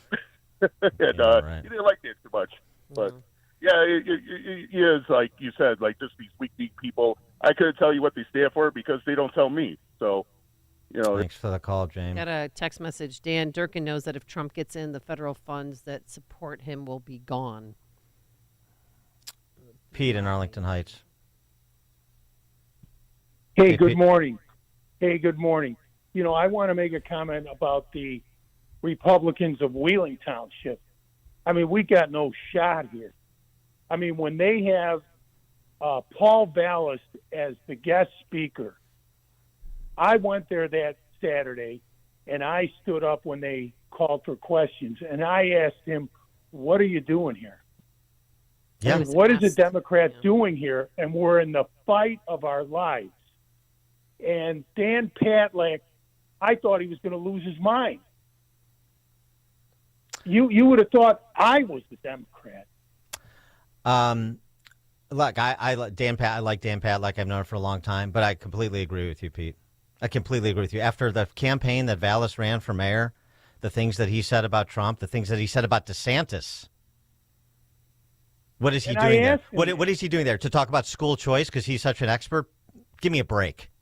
That is a conservative reform issue. There are plenty of brilliant people on the topic to address school choice, much better than Paul Vallis. This is the same, and these dalliances were going on for years. We talked about it during the mayor's race. Oh, he's good. We're going to get Paul Vallis to run as the Republican nominee for Cook County Board President. We're going to get him to do this. We're going to do that. I mean, Democrat, gubernatorial candidate, Democrat. Left-wing Democrat brandishing his left-wing credentials throughout that mayor's race because that was the path. Paul Vallis is somebody else who wants to have the office. That's it. and he'll say and do whatever is required. And so, why are we platforming? Why is the Wheeling Township or any other Republican organization platforming those people? You think that helps with recruiting young Republicans and moving them up the food chain to be candidates? I mean, it is so myopic to be generous. It's actually worse than that. Thanks for the call, Pete. Mark Rice, who's a Republican running for Congress in the 8th against Schneider. So, no, not against Schneider, against Radical Raja. Yeah, Raja. Yeah, sorry. And I think you know me. I'm an unapologetic, actually conservative Republican, and I completely agree with what you're saying. But I'll tell you what, rather than relying on the Republican Party, which we know is completely broken, we don't rely on them. We ignore them completely, and we do what we have to do to win elections and fix this thing. And I'm out there busting my ass. I'm spending my own money and raising money from actual conservatives, and we're doing the work that the party doesn't know how to do or they forgot how to do. But that's okay because we're doing it. And once we start winning some stuff, that's how we make change.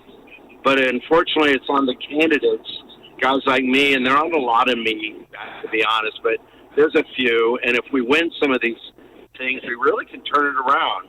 So rather than just complaining about it, because I agree 100% with what you're saying, but rather than just complaining, I'm actually doing something about it. Love to just in the cause. Well, good. Yeah. That's and great. Raja's getting nervous. He's got a lot of ads up recently. Thanks for the call, So Mark. You're doing something right. And good luck in that race. But that's the same thing. Where the couple of congressmen we have left, the Darren LaHoods and the Mike Boss, where are they? Where are they to, if you're not going to get any leadership from the state level Republican Party, then what about the couple of office holders we have at the federal level? Where are they in this fight? I mean, I know LaHood and they're endorsing Trump and all that. I get that, but that's not what I'm talking about. I'm talking about instituting party discipline in the state. I'm talking about providing leadership in the state. Even though you're a federal official, you're part of this party.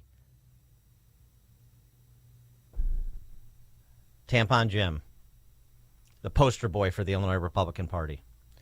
Coming up at 8:38, we'll talk election integrity with former FEC Commissioner and election attorney Hans von Spakowski. That's 8:38. But first, let's stop into that newsroom once again. Here's Mike Scott. It's 8:32, mostly cloudy skies, 69 degrees. President Biden is trying to clarify a remark made Tuesday that Donald Trump's supporters were garbage. And just the other day, a speaker at his rally called Puerto Rico a floating island of garbage. Well, let me tell you something. The only garbage I see floating out there is his supporters. Biden later tried to amend his remarks on X, saying he was referring to the hateful rhetoric about Puerto Rico spewed by a comic at a Trump rally. Vice President Kamala Harris, meantime, tried to make closing arguments to voters in Washington, D.C. It is a choice about whether we have a country rooted in freedom for every American or ruled by chaos and division. New details are coming to light regarding arson at those drop boxes for ballots in Washington State and Oregon this week, all near Portland, Oregon. The New York Times reporting the incendiary devices used to attack the boxes on Monday all had different phrases on them. Some of those phrases, according to the New York Times, said free Gaza or free Palestine.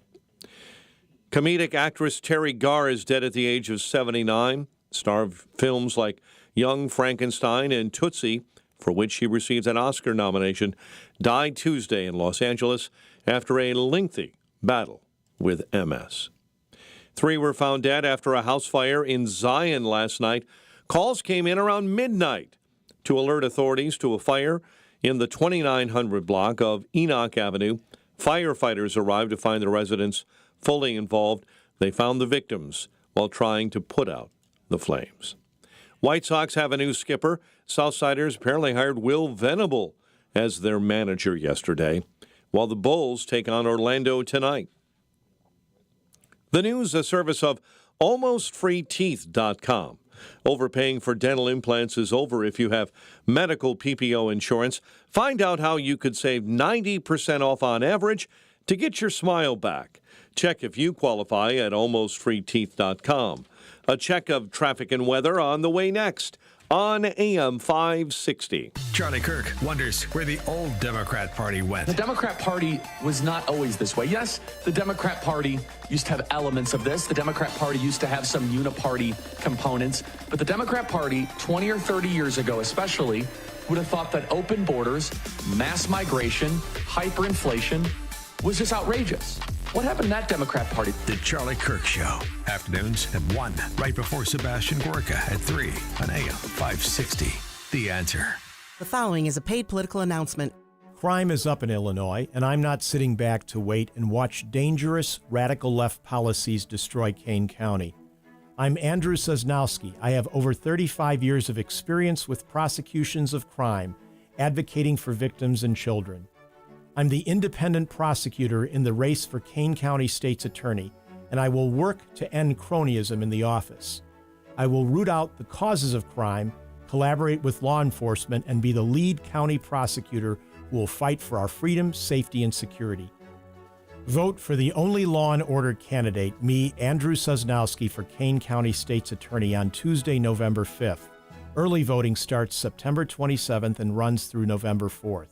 Go to SosnowskiForKane.com to learn more. Remember, without safety and security, we do not have liberty. I'm Andrew Sosnowski, and I approve this message. Paid for by Sosnowski for Kane Committee. Balance of Nature supplements, changing the world one life at a time. Everything about your product is 100%. I look forward to it. I'll put it that way. I'm 71 years old. Balance of Nature is the absolute best product. I love your product. And you guys, when I call you on the phone, you're the best. So I'm very grateful. My husband's a retired cop, and I worked in a hospital for years. I'm going out right now because I'm getting ready to paint my fence. It's just literally amazing. And, you know, you watch the TV articles and you go, yeah. Well, at least it's 100% returnable if it doesn't work. I'm not kidding you. It is the most amazing product I've ever taken. Call 1-800-246-8751 or go to balanceofnature.com and sign up as a new preferred customer. And for a limited time, get 35% off your first order with free shipping and our money-back guarantee. Go to balanceofnature.com and get this special offer by using discount code Chicago. Early voting in downtown Chicago is now open through Election Day on November 5th. You can now go to the Chicago Voting Super Site at 191 North Clark or board offices at 69 West Washington Street on the 6th floor to vote. Early voting in all 50 wards of Chicago begins Monday, October 21st at 9 a.m. Any voter can vote at any early voting site, no matter where they live in the city. Same-day registration is available at all early voting sites. Just bring 2 forms of ID, one with your current address. Go to chicagoelections.gov for more information. Kids headed to college? Paying for college and avoiding student loan debt has never been more challenging. Hi, I'm attorney Ray Kaplan from Kaplan Law Firm. Our student loan consultants will help you plan smarter for college by navigating and understanding all available student loan options. Schedule a consultation today at 312-294-8989 or go to financialrelief.com. The rules around student loans have never been as complex as they are today. Kaplan Law Firm, 25 East Washington Street, Chicago. Financialrelief.com. This hourly segment is sponsored by Chicago's Real Money Pros. Live on air, taking questions from you Saturday afternoons at 3. Brought to you by Pierre Shale Financial Group of Appalachia. 8:38, Team Hochberg Traffic Center time. And this update is a service of Macy's Backstage. Amazing deals on everything you need to refresh your wardrobe at Macy's Backstage. Get low prices every day on unique finds. Today, find a location near you at Macy'sBackstage.com. Off price, on trend, and arriving daily. Kennedy, it's an hour and 20 minutes O'Hare into the Burns Circle interchange. The Ike at an hour 18 from 390 into the old post office. Delays on the Stevenson between Harlem and Kedzie. Right now, 48 into DuSable Lakeshore Drive. Stop and go on the inbound Ryan between 95th and the Skyway. 30 minutes into the Burn Circle interchange. And delays are showing up still on I-65. Southbound remains shut down due to an earlier semi-fire. You're going to be able to get by in the left-hand lane in just a couple of minutes. Indiana State Police say things are all jammed up. State Road 2, between State Road 2 and State Road 10. Chicago's Morning Answer with Dan and Amy continues next. Now, your official Chicagoland weather forecast. Windy with variable clouds, high near 80.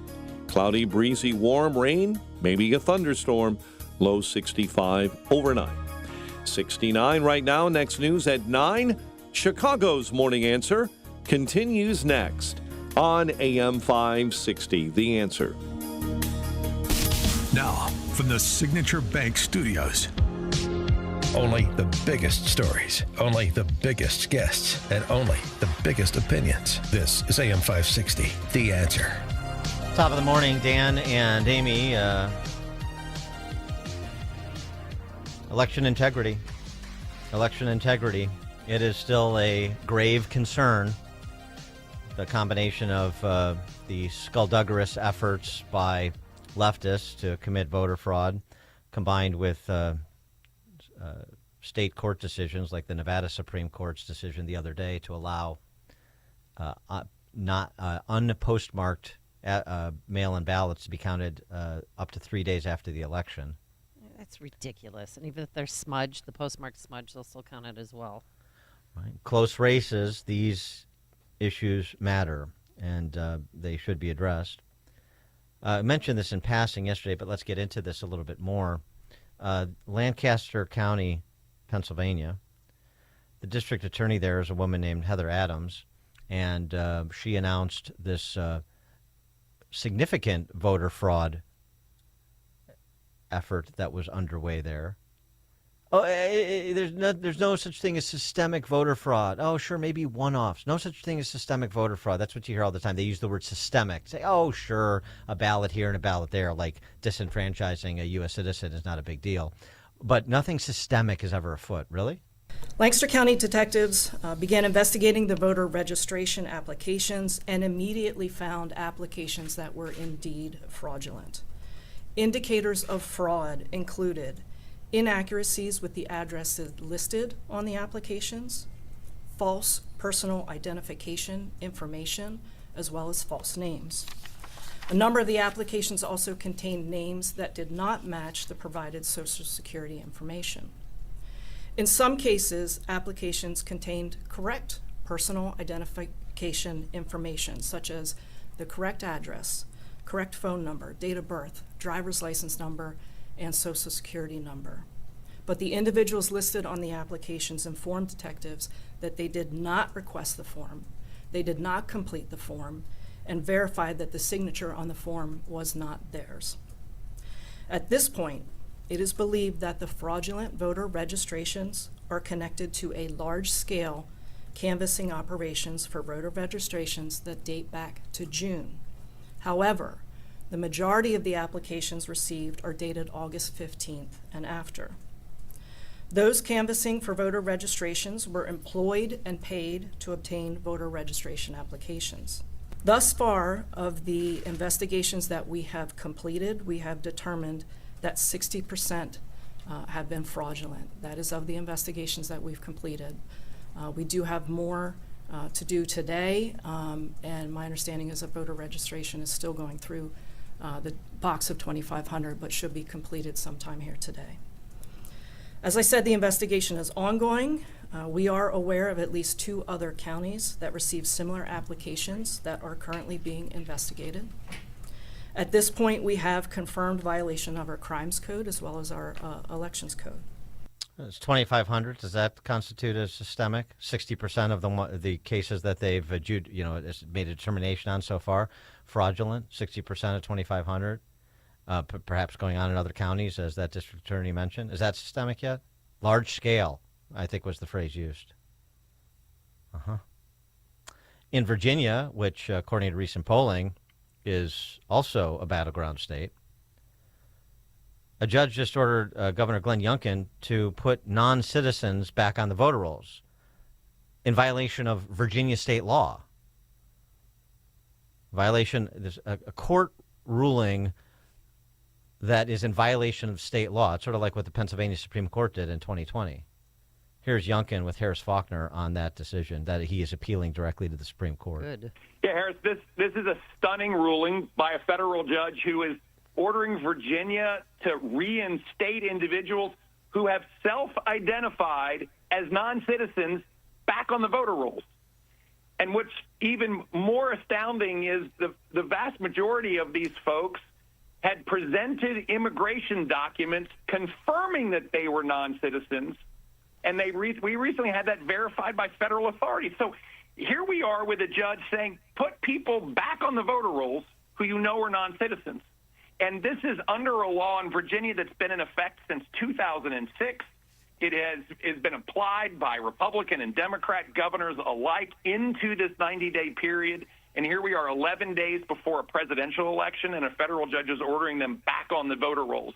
It's astounding to me that this could possibly happen. I mean, listen, common sense says non-citizens aren't on the voter rolls, but the Constitution and the law say it as well. And that's why we are immediately petitioning the Fourth Circuit for an emergency stay here on this injunction. And we will immediately go to the U.S. Supreme Court if necessary. Obviously right. Federal judge, the circuit court, and then he's saying he would go to the Supreme Court if required. For more on all this, we're pleased to be joined by Hans von Spakovsky. He's a senior legal fellow for the Heritage Foundation, former federal election commissioner, and a former lawyer for the Department of Justice. Also the author of Our Broken Elections, How the Left Changed the Way You Vote. Hans, thanks for joining us again. Appreciate it. Sure, Dan. Thanks for having me. By the way, the update on that Virginia story is that an appeal was filed over the weekend with the U.S. Supreme Court, and actually on Monday, 25 states filed an amicus brief with the Supreme Court supporting Virginia's position and asking the court to issue a stay of that lower court decision that was made by a Biden-appointed judge. Probably no surprise there. I thought I saw that it had been appealed to the Supreme Court, so that clip from Youngkin was obviously from last week. But did they just go over the Fourth Circuit, or did the Fourth Circuit decline to issue a stay?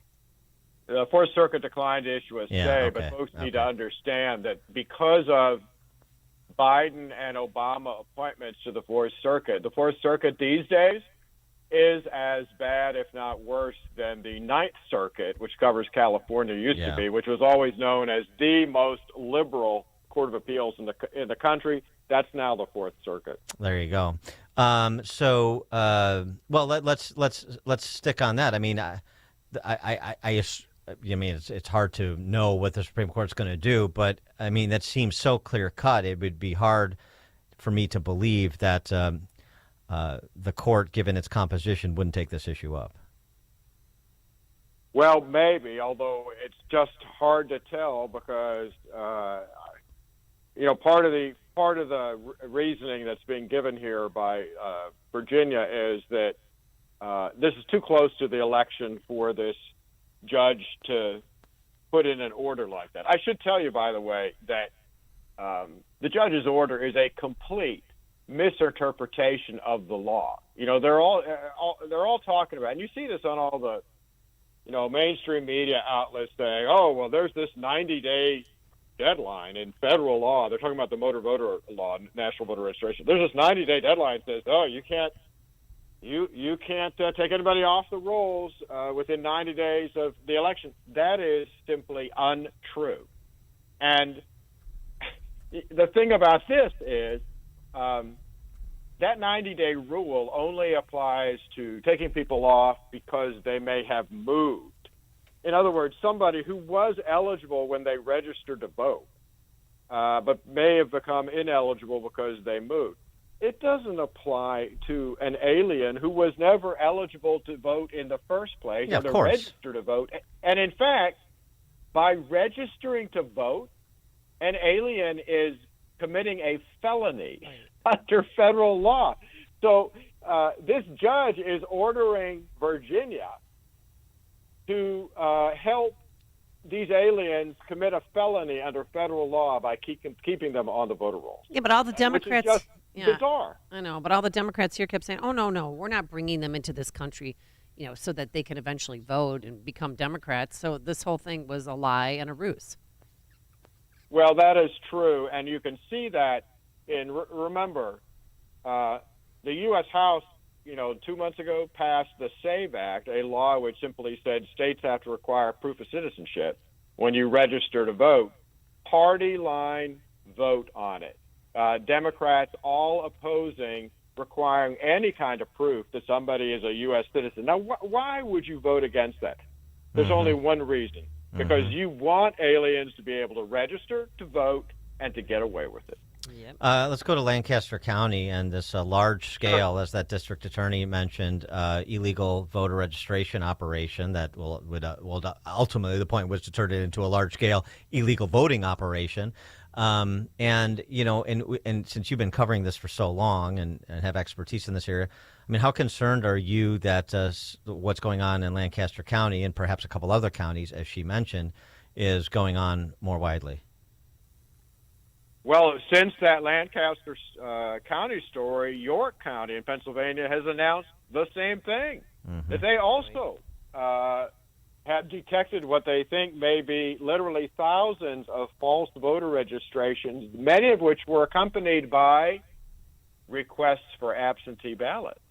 And that, of course, is a huge issue and a huge problem because if a registration isn't caught and it's put into the system, well, then it's very easy for somebody to request and submit a fraudulent absentee ballot. So that's a real problem. And look, there's another story out of Colorado, this time Mesa County, where a dozen ballots were received by election officials, and they happened to notice on some of them that the signatures didn't match. On several others, they didn't catch that there was a problem with them, other than some of the information wasn't filled out. They didn't see there was a signature problem, so they contacted three of the voters and said, "You need to come in to fix these problems on your absentee ballot you sent us." And the voters said, I didn't fill out and send you an absentee ballot. So that tells you, well, how many ballots have gotten past those election officials that they haven't caught? Well, who's doing it, the Democrats or Republicans? Well, I can't wait to find out. She said large-scale paid canvassers, so she knows she has her target in Lancaster County on somebody or some organization or somebody's. That's right. I can't wait to find out who they are. The Trump campaign in Pennsylvania, I mean, what, to your knowledge, if anything, are they doing about this? Well, I think they've been pushing look, I haven't talked to them directly, but I have no doubt that they and the Republican National Committee have been pushing counties to be particularly vigilant in trying to detect registrations and absentee ballot requests that are fraudulent. But look, Pennsylvania doesn't have an ID requirement.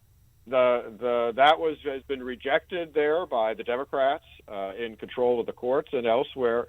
So it's not that easy to prevent the kind of fraud we're talking about here. Well, and Cleta Mitchell, this memo that Cleta Mitchell wrote about a year ago that we've talked about a lot, and it's good to bring up again. She makes the point, too, about states like North Carolina and Wisconsin that allow the use of student IDs for voting purposes. Well, foreign students are issued student IDs. University of Wisconsin, North Carolina State, whatever. So that there's a whole nother area of potential fraud. Well, unfortunately, that is also true. But, folks at the New York Times and the Washington Post would say, you're just imagining things. What's going on in Lancaster County? Well, that's not really happening. Right. There's no large, no systemic, right? There is systemic racism. There is no systemic voter fraud. Everything is either systemic or not systemic, depending on what their particular interests are. Well, yeah, and whenever they say, the other word they always use is, well, there's no massive election fraud. Well, think about how many races particularly at the state and local level, that are decided by just a handful of votes. That's particularly true of city council races, school boards, often state legislative races. It doesn't take a lot of fraud to change the outcome of a race like that. Very concerning. Hopefully, as this saying goes, the victory will be too big to rig, but very concerning heading into Election Day. I hope we get more details on what exactly the RNC and the Trump campaign are doing about some of these stories and some of these places you mentioned. Hans von Spakovsky, Senior Legal Fellow for the Heritage Foundation, former FEC Commissioner, and former lawyer for the DOJ. His book, Our Broken Elections, How the Left Changed the Way You Vote. Hans, thank you as always. Dan, Amy, thanks for having me. Thank you, and he joined us on our Turnkey.pro answer line. There's only one radio show in Chicago talking about today's biggest stories and telling you what they really mean. That show is this one, Chicago's Morning Answer on AM 560, The Answer. The following is a paid political announcement. Family, country, community. Ed Soliday has spent his life in service to others. A graduate of Valparaiso High School, Ed Soliday went on to attend Indiana University and served our country in the Army, where he earned the Distinguished Flying Cross, 2 Bronze Stars, and a Purple Heart. After his military service, Ed Soliday built a successful career as a pilot and flight safety expert, leading crisis management at United Airlines on 9/11. Now, Ed Soliday is serving us at the Indiana State House, where he puts people ahead of partisanship. Representative Ed Soliday is a respected voice working to protect taxpayers, secure our energy grid, and attract better-paying jobs to the region. Ed is endorsed by the Indiana Fraternal Order of Police, the Indiana State Police Alliance, and the Indiana Professional Firefighters PAC. Representative Ed Soliday. Common sense leadership for Northwest Indiana. Vote Ed Soliday for state representative on or before Tuesday, November 5th. Paid for by Friends of Ed Soliday Committee. The following is a paid political announcement. Have you heard about this guy, Donald Rainwater? I sure have. Guy was a deadbeat dad. Total loser. Not only did Rainwater repeatedly fail to pay his child support, he filed for bankruptcy and had his car repossessed. But what did a court find he spent the money on? Cigarettes. Hasn't he run for office twice before and lost each time? Sure has. Maybe that's why he wants the job, so taxpayers pay off all his debts. But there's someone even worse than Rainwater. This Jennifer McCormick character is a really out there liberal. Yeah, she's a pro-Biden and pro-Kamala liberal. She opposed school choice, she supports boys in the girls' locker room, and did you hear what she said about Hillary Clinton? Did you vote for Hillary Clinton? She had some great, world foreign experience. So I did vote for Hillary Clinton. Jennifer McCormick, she's hopelessly liberal. I'm not voting for Rainwater or McCormick. They're both losers in my book. Paid for by Indiana Republican State Committee, Inc. The following is not an actor, but a real-life story from Trinity Debt Management. My debt problem started probably about 2016. I needed my life to change financially. I called Trinity, and I ended up joining based on high credit card bills and high interest rate. And my counselor at Trinity has been great, and Trinity has been helping me to get on the right path of paying off these credit card bills, bringing down the interest rate. They have consolidated my bills into one low monthly payment. And now I am finally getting out of credit card debt. So I just want to say thank you, Trinity, for showing me a better and greater path. If you're in debt and you need help, call Trinity at 1-800-990-6976. My name is Sharon, and soon I will be debt-free for keeps. 1-800-990-6976. Few understand the impact this election may have on their retirement savings. In less than 30 days, our entire economy could face a monumental shift that could destroy a huge amount of value many Americans have stored in their 401ks or IRAs. In times like these, the most trusted store of wealth in human history stands out: physical gold and silver. Many Americans have looked to True Gold Republic for help. They specialize in helping those with a 401k, IRA, or other retirement accounts convert their stocks and bonds into physical gold and silver to protect their hard-earned savings. True Gold is offering listeners a free copy of their Election Gold Protection Kit today. To claim yours, call 800-300-GOLD. This information is free and might very well save your comfortable retirement. By acting before the election, you can still make a tax and penalty-free conversion with the help of True Gold's award-winning team. Call 800-300-GOLD. That's 800-300-GOLD. True Gold Republic is not a financial advisor. Consult with your tax advisor before investing. Call 800-300-GOLD. AM 560, The Answer. Hey, Dan, are you watching the World Series at all? Yeah, I've watched a little bit of it. That fan interference, what happened to that guy? I mean, Mookie had caught the ball, and then they grabbed both of his hands and ripped the ball out of his glove. I didn't see last night's game. I didn't see it. Oh, you got to see that. I'm not. I mean, Both the you think guys Steve were- Bartman's bad? That's nothing compared. Both the to guys this. were escorted out. They were never allowed back at Yankee Stadium, at least for now. Holy cow! It's. I'm sure it's going to go viral, but oh my. Where is Steve Bartman? Anybody got track on him these days? No. Didn't he move to Florida? He's your I think he neighbor. did. He could be. Yeah, he's low profile. I could call his I don't attorney. know. I still have his attorney's cell phone number. See where Oh. he is. But yeah. Well, I'll take him out on the golf course. He got a raw deal. He sure did, but these gotta two find guys, man, these guys are thugs. But typical New Yorker. All right, thanks so much for making us part of your morning, part of your lives. Thanks to Justin Kosick and Quinn McCarthy.